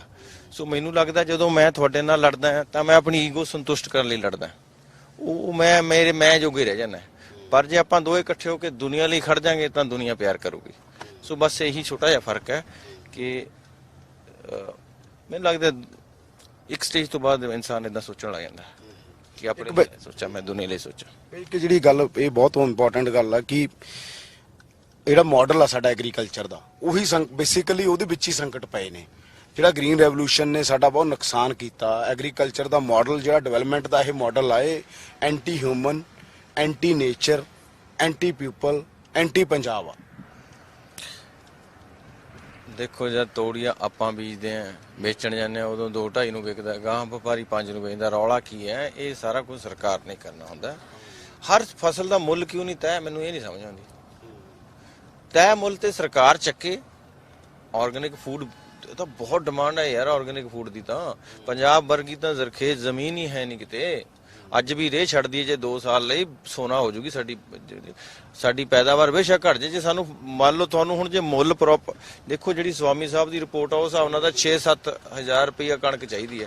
ਜੇ ਤੁਹਾਨੂੰ 7,000 ਰੁਪਏ ਮਿਲੇ ਫਿਰ ਭਾਵੇਂ ਤੁਹਾਡੀ 10 ਕੁਇੰਟਲ ਹੋ ਜਾਏ, ਤੁਸੀਂ ਕਹੋਗੇ ਚਾ ਕੋਈ ਨਹੀਂ ਯਾਰ ਘੱਟ ਬੀਜ ਲਓ, ਮਤਲਬ ਘੱਟ ਪੈਦਾਵਾਰ ਕੱਢ ਲਓ, ਰੇਹ ਨਹੀਂ ਪਾਉਣਾ। ਤਾਂ ਆਰਗੈਨਿਕ ਫੂਡ ਦੀਆਂ ਹੱਬਾਂ ਚਾਹੀਦੀਆਂ। ਆਜ਼ਾਦੀ ਵੇਲੇ ਵੀ ਬਹੁਤ ਲੋਕਾਂ ਨੇ ਸ਼ਾਇਦ ਇਸ ਤਰ੍ਹਾਂ ਨਹੀਂ ਸੋਚਿਆ, ਇਹ ਸਮਾਲ ਸਕੇਲ ਇੰਡਸਟਰੀ ਵਾਲਾ ਕੰਟਰੀ ਹੈ। ਇੱਥੇ ਇਹਨੂੰ ਕਾਰਪੋਰੇਟ ਸਿਸਟਮ 'ਚ ਫਸਾਤਾ। ਇਹ ਨਹੀਂ ਚੱਲ ਸਕਦਾ ਇੰਨੀ ਪਾਪੂਲੇਸ਼ਨ ਵਾਲਾ ਮੁਲਕ। ਇਹ ਸਮਾਲ ਸਕੇਲ ਇੰਡਸਟਰੀ ਦਾ ਮਤਲਬ ਛੋਟੀਆਂ ਹੱਬਾਂ, ਜਿੱਥੇ ਸਾਰਾ ਕੁਝ ਮੰਨ ਲਓ ਸਰਕਾਰ ਹੀ ਖਰੀਦੇ। ਇੱਕ ਤੁਹਾਨੂੰ ਪਤਾ ਵੀ ਮੈਨੂੰ ਯਾਰ 20,000 ਰੁਪਇਆ ਮਿਲ ਜਾਣਾ, ਤੁਸੀਂ ਕਹੋਗੇ ਚੱਲ ਬੀਜ ਲਓ ਯਾਰ 20 ਤਾਂ ਮਿਲੂਗਾ। ਤੋ ਸਰਕਾਰੀ ਪੱਧਰ ਤੇ ਇਦਾਂ ਸਿਸਟਮ ਬਣਨੇ ਚਾਹੀਦੇ ਆ ਵੀ ਤੁਸੀਂ ਆਪਣੀ ਫਸਲ ਛੱਡ ਦੋ, ਮਹੀਨੇ ਬਾਅਦ ਤੁਹਾਡਾ ਚੈੱਕ ਮਿਲ ਜੇ। ਇੱਥੋਂ ਜਹਾਜ਼ ਭਰ ਕੇ ਪੂਰੇ ਏਸ਼ੀਆ 'ਚ ਭੇਜ ਸਕਦੇ ਆ। ਤੋ ਉਹਦੇ ਲਈ ਇਕੱਲਾ ਕਿਸਾਨ ਨਹੀਂ ਨਾ ਕਰ ਸਕਦਾ, ਉਹ ਤਾਂ ਗਵਰਨਮੈਂਟ ਇੱਕ ਜਹਾਜ਼ ਭਰੂ ਤਾਂ ਜਹਾਜ਼ ਜਾਊਗਾ। ਸੋ ਮੈਨੂੰ ਲੱਗਦਾ ਜਿੱਦਾਂ ਆਪਣੇ ਜਿੰਨੇ ਵੀ ਸਾਡੇ ਜ਼ਿਲ੍ਹੇ ਆ, ਉਹਨਾਂ ਦੀ ਮਿੱਟੀ ਦੇ ਹਿਸਾਬ ਨਾਲ ਸਾਨੂੰ ਫਸਲਾਂ ਬੀਜਣੀਆਂ ਚਾਹੀਦੀਆਂ। ਜਿੱਥੇ ਬਾਗਬਾਨੀ ਹੁੰਦੀ ਹੈ ਬਾਗ ਬੀਜੀਏ, ਜਿੱਥੇ ਗੰਨਾ ਉੱਥੇ ਜ਼ਿਆਦਾ ਗੰਨਾ ਹੋਵੇ। ਪਰ ਉਹ ਤਾਂ ਹੀ ਬੀਜਣਗੇ ਜੇ ਸਾਰੀਆਂ ਚੀਜ਼ਾਂ ਦਾ ਮੁੱਲ ਮਿਲੂਗਾ। ਕਣਕ ਜੀਰੀ ਤਾਂ ਸਾਡੀ ਮਜਬੂਰੀ ਹੈ, ਕਿਉਂਕਿ ਸਾਨੂੰ ਹੋਰ ਕਿਸੇ 'ਚ ਮੁੱਲ ਹੀ ਨਹੀਂ ਮਿਲਦਾ। ਕਾਹਤੇ ਲਾਈਏ ਜੀਰੀ ਜੇ ਆਪਾਂ ਨੂੰ ਜੀਰੀ ਤੋਂ ਬਾਅਦ ਜੇ ਸਾਨੂੰ ਮੱਕੀ, ਹੁਣ ਤੁਸੀਂ ਦੇਖਿਓ ਜਾ ਕੇ ਮੱਕੀ 1200 ਨੂੰ ਨਹੀਂ ਵਿਕਦੀ, ਵੇਚ ਕੇ ਦੇਖੋ। ਨਹੀਂ ਹਾਂ, ਪਿਛਲੇ ਦਿਨਾਂ 'ਚ ਬਹੁਤ ਖਬਰਾਂ ਆਈ, ਪਹਿਲਾਂ 2250 ਨੂੰ ਵੀ ਹੋਲੀ, ਹੁਣ 1200 ਨੂੰ ਵਿਕਦੀ। ਮਿੰਤਾਂ ਕਰਕੇ ਚੁਕਾਉਣੇ ਲੋਕ ਵਪਾਰੀ ਆ। ਆਹ ਪ੍ਰੋਬਲਮ ਹੈ, ਹਰ ਚੀਜ਼ ਦਾ ਮੁੱਲ ਤੈਅ ਹੋ ਜਾਵੇ। ਕਾਹਤੇ ਲਈ ਲਾਉਣੀਆਂ ਸੀ ਝੋਨਾ, ਕਾਹਤੇ ਲਾਵਾਂਗੇ? ਤੁਸੀਂ ਗੱਲ ਬਿਲਕੁਲ ਉਲਟੇ ਪਾਸੇ ਕਰ ਰਹੇ ਹੋ। ਸਰਕਾਰ ਉਲਟੇ ਪਾਸੇ ਕਰ ਰਹੀ ਹੈ। ਉਹ ਸ਼ਾਂਤਾ ਕੁਮਾਰ ਕਮੇਟੀ ਦੀ ਰਿਪੋਰਟ ਹੈ, ਇੱਕ ਬੀਜੇਪੀ ਦੇ ਲੀਡਰ ਨੇ, ਸ਼ਾਂਤਾ ਕੁਮਾਰ, ਹਿਮਾਚਲ ਦੇ, ਉਹ ਰਿਪੋਰਟ ਕਹਿੰਦੀ ਹੈ ਕਿ ਐਫਸੀਆਈ ਬਰਡਨ ਹੈ ਸਰਕਾਰ। ਦੇਖੋ, ਸਰਕਾਰਾਂ ਤੇ ਬਰਡਨ ਹੁੰਦੀ ਹੈ, ਸਰਕਾਰ ਕੋਈ ਕਾਰਪੋਰੇਟ ਥੋੜੀ ਹੈਗਾ, ਸਰਕਾਰ ਲੋਕਾਂ ਲਈ ਹੁੰਦੀ ਹੈ। ਕਹਿੰਦੇ ਐਫਸੀਆਈ ਬਰਡਨ, ਐਫਸੀਆਈ ਨੂੰ ਖਤਮ ਕਰੋ। ਇਸੇ ਕਰਕੇ ਸਾਰਾ ਰੌਲਾ। ਫਿਰ ਸਰਕਾਰ ਕਾਹਤੇ, ਫਿਰ ਸਾਡੇ ਕੋਲ ਕਾਰਪੋਰੇਟ ਚਲਾ ਲੈਣ ਦੋ। ਫਿਰ ਤਾਂ ਕੋਈ ਵੀ ਚਲਾਈ ਜਾਵੇ, ਫਿਰ ਤਾਂ ਮਾਲ ਹੀ ਦੇਣਾ। ਫਿਰ ਸਾਨੂੰ ਕਿਸੇ ਹੋਰ ਟਾਪੂ ਤੇ ਛੱਡ ਆਓ, ਅਸੀਂ ਆਪਦੀ ਖੇਤੀ ਉੱਥੇ ਕਰੀ ਜਾਵਾਂਗੇ, ਹੈ ਨਾ। ਕੋਈ ਵੀ ਜਿਹੜੀ ਰੇਸ ਹੁੰਦੀ ਹੈ ਨਾ, ਜਿਹੜੀ ਬੋਲਦੀ ਹੁੰਦੀ ਹੈ ਨਾ, ਜਿਹੜੀ ਅੜਨ ਵਾਲੀ ਹੁੰਦੀ ਹੈ ਨਾ, ਉਹਨਾਂ ਨੂੰ ਐਂ ਹੀ ਮਾਰਿਆ ਜਾਂਦਾ। ਬਾਰ-ਬਾਰ ਗੱਲ ਹੁੰਦੀ ਹੈ ਕਿ ਜੇ ਲਹਿੰਦੇ ਪੰਜਾਬ ਤੇ ਚੜ੍ਹਦੇ ਪੰਜਾਬ ਦਾ ਰਿਸ਼ਤਾ ਹੋਵੇ, ਜੇ ਆ ਬਹੁਤ ਵਾਰ ਮੰਗ ਹੁੰਦੀ ਹੈ ਕਿ ਜੇ ਸਾਡੇ ਬਾਰਡਰ ਖੁੱਲ ਜਾਣ ਆਹ ਇਕਨੋਮਿਕ ਤੌਰ ਤੇ। ਬਹੁਤ ਕਿਤਾਬਾਂ ਪੜ੍ਹੀਆਂ, ਇੱਕ ਵਾਰੀ ਮੈਂ 2 ਸਾਲ ਫਿਰ ਕਿਤਾਬਾਂ ਹੀ ਨਹੀਂ ਪੜ੍ਹੀਆਂ। ਮੈਂ ਇਸ ਰੰਜ 'ਚ ਆ ਗਿਆ, ਮੈਨੂੰ ਜਿੱਦਾਂ ਬੰਦੇ ਨੂੰ ਡਿਪਰੈਸ਼ਨ ਹੋ ਗਿਆ ਪੜ੍ਹ ਕੇ ਉਹ ਵੰਡ ਦੀਆਂ ਕਿਤਾਬਾਂ ਵੀ। ਕਿਹੜੇ ਮੋਹ ਦੀ ਗੱਲ ਕਰਦਾ ਇਨਸਾਨ ਯਾਰ, ਕਿਹੜੇ ਪਿਆਰ ਦੀ ਗੱਲ ਕਰਦਾ, ਕਿਸ ਤਰ੍ਹਾਂ ਦੀ ਕਤਲੋ-ਗਾਰਤ ਕਰੀ ਹੈ, ਕਿਸ ਤਰ੍ਹਾਂ ਆਪਣੀ ਪਿੰਡਾਂ 'ਚ ਆਪਣੇ ਨਾਲ ਵਸਦੀ ਵੱਢ ਤੇ, ਕਿਸ ਤਰ੍ਹਾਂ ਦੇ ਰੇਪ। ਮਤਲਬ ਅਸੀਂ ਕਿਹੜੀ ਇਨਸਾਨੀਅਤ ਦੀ ਗੱਲ ਕਰਦੇ ਹਾਂ? ਆਪਾਂ ਸਾਰੀ ਦੁਨੀਆ 'ਚ ਆਪਾਂ ਹਮੇਸ਼ਾ ਢੰਡੋਰਾ ਪਿੱਟਦੇ ਹਾਂ ਵੀ ਅਸੀਂ ਹਾਂ, ਪਰ ਜਦੋਂ ਜਿਹੜੀਆਂ ਆਹ ਚੀਜ਼ਾਂ ਸਾਡੇ ਮੱਥੇ ਤੇ ਕਲੰਕ ਹੈ, ਇਹ ਤੁਸੀਂ ਜਦੋਂ, ਮੈਨੂੰ ਲੱਗਦਾ ਬੰਦਾ ਗੁੰਮ ਹੋ ਜਾਂਦਾ, ਕਈ ਦਿਨ ਬੋਲਦਾ ਹੀ ਨਹੀਂ ਇਸ ਤਰ੍ਹਾਂ ਦੇ ਹਾਦਸੇ ਪੜ੍ਹ ਕੇ। ਕਿਆ ਲੋੜ ਸੀ? ਮੰਨ ਲਓ ਚਲੋ ਵੰਡ ਵੀ ਹੋ ਗਈ, ਪਰ ਇਹ ਚੀਜ਼ਾਂ ਕਿਉਂ ਹੋਈਆਂ?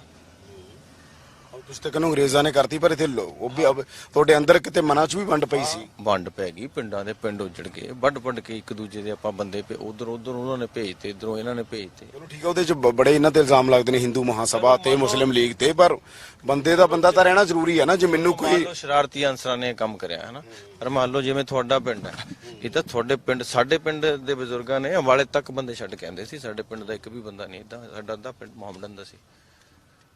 ਸਾਡੇ ਪਿੰਡ ਦੇ ਨਾਲ ਲਾ ਕੇ ਕਾਫਲਾ ਅੰਬਾਲੇ ਛਾਉਣੀ ਛੱਡ ਕੇ ਆਏ ਸੀ। ਸਾਡੇ ਪਿੰਡੋਂ ਕੋਈ ਬੰਦਾ ਨਹੀਂ, ਕਿਸੇ ਦੀ ਜਾਨ ਨਹੀਂ ਗਈ। ਹਾਂ, ਸਾਡੇ ਪਿੰਡ ਮੈਂ ਮੇਰੇ ਬਾਪੂ ਤੋਂ ਪੁੱਛਿਆ ਕਿ ਆ ਜਿਹੜੇ ਪਰਿਵਾਰ ਨੇ ਮੁਸਲਮਾਨਾਂ ਦੇ ਕਿਵੇਂ ਬਚ ਗਏ ਸੀ, ਉਹ ਕਹਿੰਦੇ ਇਹ ਬਚਾ, ਉਦੋਂ ਦੇ 2 ਪਰਿਵਾਰ ਬਚਾਏ ਸੀ, ਹੁਣ ਅੱਗੇ ਇੰਨੇ ਐਕਸਪੈਂਡ ਹੋਏ ਨੇ। ਲੋਕਾਂ ਨੇ, ਜਿਹੜੇ ਚੰਗੇ ਲੋਕ ਸੀ, ਉਹਨਾਂ ਨੇ ਕੰਮ ਵੀ ਕੀਤਾ ਬਾਈ, ਮਾਰੇ ਵੀ, ਪਰ ਲੋਕਾਂ ਨੇ ਮਾਰੇ ਵੀ ਬਹੁਤ ਕਤਲੋਗਾਰਤ ਹੁੰਦੀ ਹੈ। ਵਹਿਸ਼ੀ ਹੋ ਜਾਂਦਾ ਇਨਸਾਨ ਦਾ ਇਸ ਤਰ੍ਹਾਂ ਦਾ ਰੂਪ ਦੇਖ ਕੇ ਫਿਰ ਕਦੇ ਕਦੇ ਅਜੀਬ ਜੀ ਦੁਨੀਆ ਲੱਗਦੀ ਹੈ, ਵਹਿਸ਼ੀ ਹੋ ਜਾਂਦਾ। ਇਹ ਜਿਹੜੇ ਇਕਨੋਮਿਕ ਕੋਰੀਡੋਰ ਵਾਲੀ ਗੱਲ, ਜਿਵੇਂ ਪੀਸ ਕੋਰੀਡੋਰ ਕਿਹਾ ਜਾਂਦਾ ਹੈਗਾ ਕਰਤਾਰਪੁਰ ਸਾਹਿਬ ਨੂੰ, ਬਹੁਤ ਸਾਰੇ ਲੋਕਾਂ ਨੇ ਇਹਨੂੰ ਟੈਰਰਿਜ਼ਮ ਦਾ ਕੋਰੀਡੋਰ ਕਿਹਾ, ਪਰ ਜਿਵੇਂ ਈਸਟ ਜਰਮਨੀ, ਵੈਸਟ ਜਰਮਨੀ ਇਕੱਠੇ ਹੋਏ। ਹੁਣ ਇਹ ਕਿਹਾ ਜਾਂਦਾ ਕਿ ਜੇ ਕਿਤੇ ਜਿਵੇਂ ਹਸੈਨੀ ਵਾਲਾ ਬਾਰਡਰ ਪਹਿਲਾਂ ਖੁੱਲਾ ਹੁੰਦਾ ਸੀ, ਆਪਣੇ ਕਈ ਬਾਰਡਰ ਖੁੱਲੇ ਸੀ ਪਹਿਲਾਂ ਆਰਥਿਕ ਤੌਰ ਤੇ ਆਦਾਨ ਪ੍ਰਦਾਨ ਕਰਨ ਨੂੰ, ਪੰਜਾਬ ਬੜਾ ਰਿਚ ਹੋ ਜੇ ਇਸ 'ਚ, ਇਹ ਪਤਾ ਨਹੀਂ ਕਿਉਂ ਨਹੀਂ ਕਰਦੇ, ਲਗਾਤਾਰ ਇਹ ਮੰਗ ਉੱਠਦੀ ਹੈ। ਤੁਸੀਂ ਕੀ ਸੋਚਦੇ ਹੋ? ਇਹ ਤਾਂ ਹਕੂਮਤਾਂ ਹੀ ਕਰ ਸਕਦੀਆਂ, ਆਪਾਂ ਕੀ ਕਰ ਸਕਦੇ? ਮੈਂ ਉਹੀ ਗੱਲ ਕਰਾਂ, ਆਪਾਂ ਗੱਲਾਂ ਕਰ ਸਕਦੇ ਹਾਂ। ਨਹੀਂ, ਆਪਾਂ ਦੇਖੋ ਵੈਸੇ ਤਾਂ ਇਹ ਜਿਹੜਾ ਯੁੱਗ ਹੈ, ਇਹ ਖੁੱਲਣ ਦਾ ਯੁੱਗ ਹੈ। ਅੱਜ ਪੂਰਾ ਯੂਰਪ ਇਕੱਠਾ ਹੈ, ਇੱਕ ਵੀਜ਼ਾ ਲੈ ਲਓ ਤੁਸੀਂ, ਜਿੱਥੇ ਮਰਜ਼ੀ ਘੁੰਮੋ। ਇਸ ਤਰ੍ਹਾਂ ਏਸ਼ੀਆ ਹੋ ਜਾਣਾ ਚਾਹੀਦਾ। ਮੇਰੀ ਤਾਂ ਇਹ ਸੋਚ ਹੈ ਕਿ ਪੂਰਾ ਏਸ਼ੀਆ ਖੁੱਲ ਜਾਣਾ ਚਾਹੀਦਾ। ਜੇ ਤੁਹਾਡਾ ਰੈਕਡ ਸਹੀ ਹੈ, ਮੰਨ ਲਓ ਤੁਹਾਡਾ, ਤੁਸੀਂ ਟੈਕਸ ਪੇਈ ਹੋ, ਤੁਹਾਡਾ ਰੈਕਡ ਸਹੀ ਹੈ, ਤੁਸੀਂ ਕੋਈ ਗਲਤ ਕੰਮ ਨਹੀਂ ਕਰਿਆ ਜ਼ਿੰਦਗੀ 'ਚ, ਫਿਰ ਤੁਹਾਨੂੰ ਕਿਸੇ ਵੀ ਘੁੰਮਣ ਦੀ ਆਜ਼ਾਦੀ ਹੋ ਜਾਣੀ ਚਾਹੀਦੀ ਹੈ ਪੂਰੇ ਏਸ਼ੀਆ 'ਚ। ਵੀਜ਼ੇ ਦੀ ਲੋੜ ਕਿਉਂ ਪਵੇ? ਤੁਹਾਡਾ ਫਿੰਗਰਪ੍ਰਿੰਟ ਹੋਵੇ, ਤੁਸੀਂ ਜਿੱਥੇ ਮਰਜ਼ੀ ਘੁੰਮੋ। ਯੂਰਪ ਵੀ ਤਾਂ ਹੀ ਹੈ। ਉਹ ਪਤਾ ਨਹੀਂ ਅਸੀਂ ਅਜੇ ਪਿੱਛੇ ਆ ਜਾਂ ਸਮਝ ਨਹੀਂ ਆਈ ਕੁਝ। ਤੁਹਾਨੂੰ ਲੱਗਦਾ ਕਿ ਲਹਿੰਦਾ ਪੰਜਾਬ ਤੇ ਮਤਲਬ ਚੜ੍ਹਦਾ ਪੰਜਾਬ ਇਕੱਠੇ ਹੋ ਸਕਦੇ ਹੈਗੇ? ਬਾਰ-ਬਾਰ ਗੱਲ ਹੁੰਦੀ ਹੈ ਇਸ ਗੱਲ ਦੀ ਕਿ ਲਹਿੰਦਾ। ਦੁਆ ਕਰਦੇ ਆ ਮਾਲਕ ਪੂਰੀ ਦੁਨੀਆ ਦੀਆਂ ਹੱਦਾਂ ਹੀ ਮੁੱਕ ਜਾਣੇ ਆ। ਇਨਸਾਨ ਦਾ ਜਿੱਥੇ ਰੱਬ ਨੇ ਇੰਨੀ ਸੋਹਣੀ ਧਰਤੀ, ਇਨਸਾਨ ਦਾ ਜਿੱਥੇ ਜੀ ਕਰੇ ਜਾਵੇ ਰਵੇ। ਪੰਛੀਆਂ ਨਹੀਂ ਤੇ ਪਰ ਨਹੀਂ।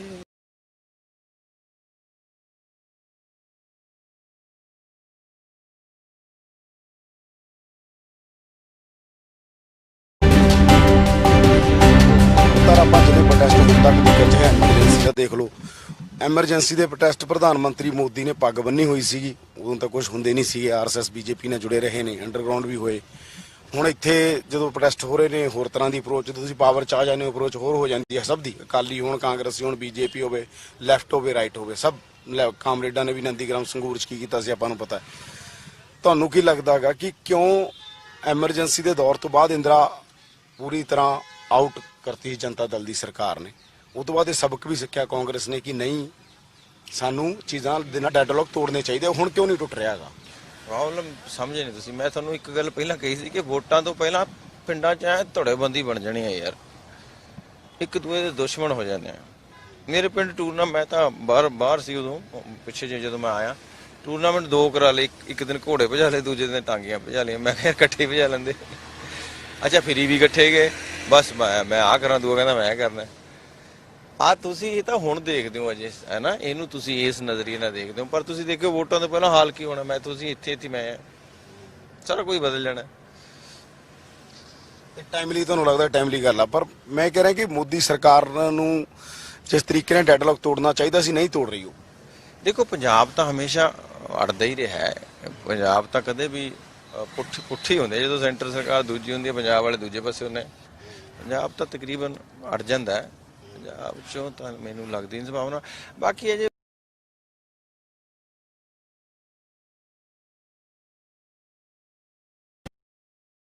ਹੁਣ ਜਿੱਦਾਂ ਆਪਾਂ ਇੰਟਰਨੈਟ ਦੇਖਦੇ ਹਾਂ, ਕਿੰਨੀਆਂ ਚੀਜ਼ਾਂ ਦੇਖਦੇ ਹਾਂ, ਕਈ MP ਸਾਹਿਬਾਨਾਂ ਨੇ ਵੀ ਈਵਨ ਪਾਰਲੀਮੈਂਟ 'ਚ ਵੀ ਮਸ਼ੀਨਾਂ ਬਾਰੇ ਦਿਖਾਇਆ ਕਿ ਉਹ ਕਿਸ ਤਰ੍ਹਾਂ ਉਹਨਾਂ ਨੂੰ ਚੇਂਜ ਕਰਿਆ ਜਾ ਸਕਦਾ ਹੈ। ਉਹ ਅਜੇ ਇਹ ਜਦ ਤੱਕ ਇਹ ਪ੍ਰਣਾਲੀ ਦੀ ਉਹ ਨਹੀਂ ਸਮਝ ਆਉਂਦੀ ਮੈਨੂੰ ਤਾਂ ਵੀ ਇਹ ਕਿੱਦਾਂ ਹੋਣੀ ਚਾਹੀਦੀ ਹੈ। ਜਾਂ ਤਾਂ ਪੁਰਾਣੀ ਪ੍ਰਣਾਲੀ ਹੋਵੇ ਨਾ ਬੈਲਟ ਪੇਪਰ ਵਾਲੀ, ਉਹ ਫਿਰ ਵੀ ਸੇਫ ਐਂਡ ਸਿਕਿਉਰ ਹੈ। ਉਹਦੇ 'ਚ ਵੀ ਤਾਂ ਬੂਥ ਕੈਪਚਰਿੰਗ ਹੋ ਜਾਂਦੀ ਸੀ। ਅਸੀਂ ਪਤਾ ਨਹੀਂ ਅਸੀਂ ਜਿਸ ਯੁੱਗ 'ਚ ਜੀ ਰਹੇ ਹਾਂ, ਬਸ ਅਸੀਂ ਹੈ ਤਾਂ ਮੋਡਰੇਟ ਕਬੀਲਿਆਂ 'ਚ ਜਿਉ ਰਹੇ ਹਾਂ, ਜੇ ਉਹੀ ਕੁਝ ਚੱਲਦਾ। ਮਾਨਸਿਕਤਾ ਸਾਡੀ ਕਬੀਲਾ ਹੀ ਆ।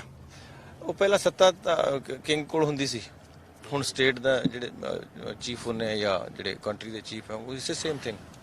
ਡੈਮੋਕ੍ਰੇਸੀ ਇੱਕ ਨਾਂ ਦੇ ਦਿੱਤਾ। ਮੈਂ ਅਸਲ ਸਵਾਲ ਇਹ ਕਰ ਰਿਹਾ ਸੀ, ਤੁਹਾਨੂੰ ਲੱਗਦਾ ਹੈ ਕਿ ਮੋਦੀ ਸਰਕਾਰ ਕਿਤੇ ਨਾ ਕਿਤੇ ਕੋਈ ਗੱਲ ਇਹ ਡੈਡਲੌਕ ਟੁੱਟੂਗਾ ਕਿਤੇ ਨਾ ਕਿਤੇ ਮੋਦੀ ਸਰਕਾਰ? ਮੈਂ ਤਾਂ ਇਹ ਹੈਰਾਨ ਹਾਂ ਵੀ ਦੇਖੋ ਪਤਾ ਨਹੀਂ ਕਿਉਂ ਸ਼ਾਸਕ ਕਿਸ ਤਰ੍ਹਾਂ ਸੋਚਦੇ ਆ, ਉਹਨਾਂ ਦੀ ਬਿਰਤੀ ਹੈ। ਪਰ ਜਿਹੜਾ ਮੁਲਕ ਸਾਰਾ ਦਾਰੋ ਮਦਾਰ ਹੀ ਖੇਤਾਂ ਤੇ ਟਿਕਿਆ ਯਾਰ, ਉਹਦੇ ਤੇ ਤਾਂ ਕਿਸਾਨ ਰਾਜਾ ਹੋਣਾ ਚਾਹੀਦਾ।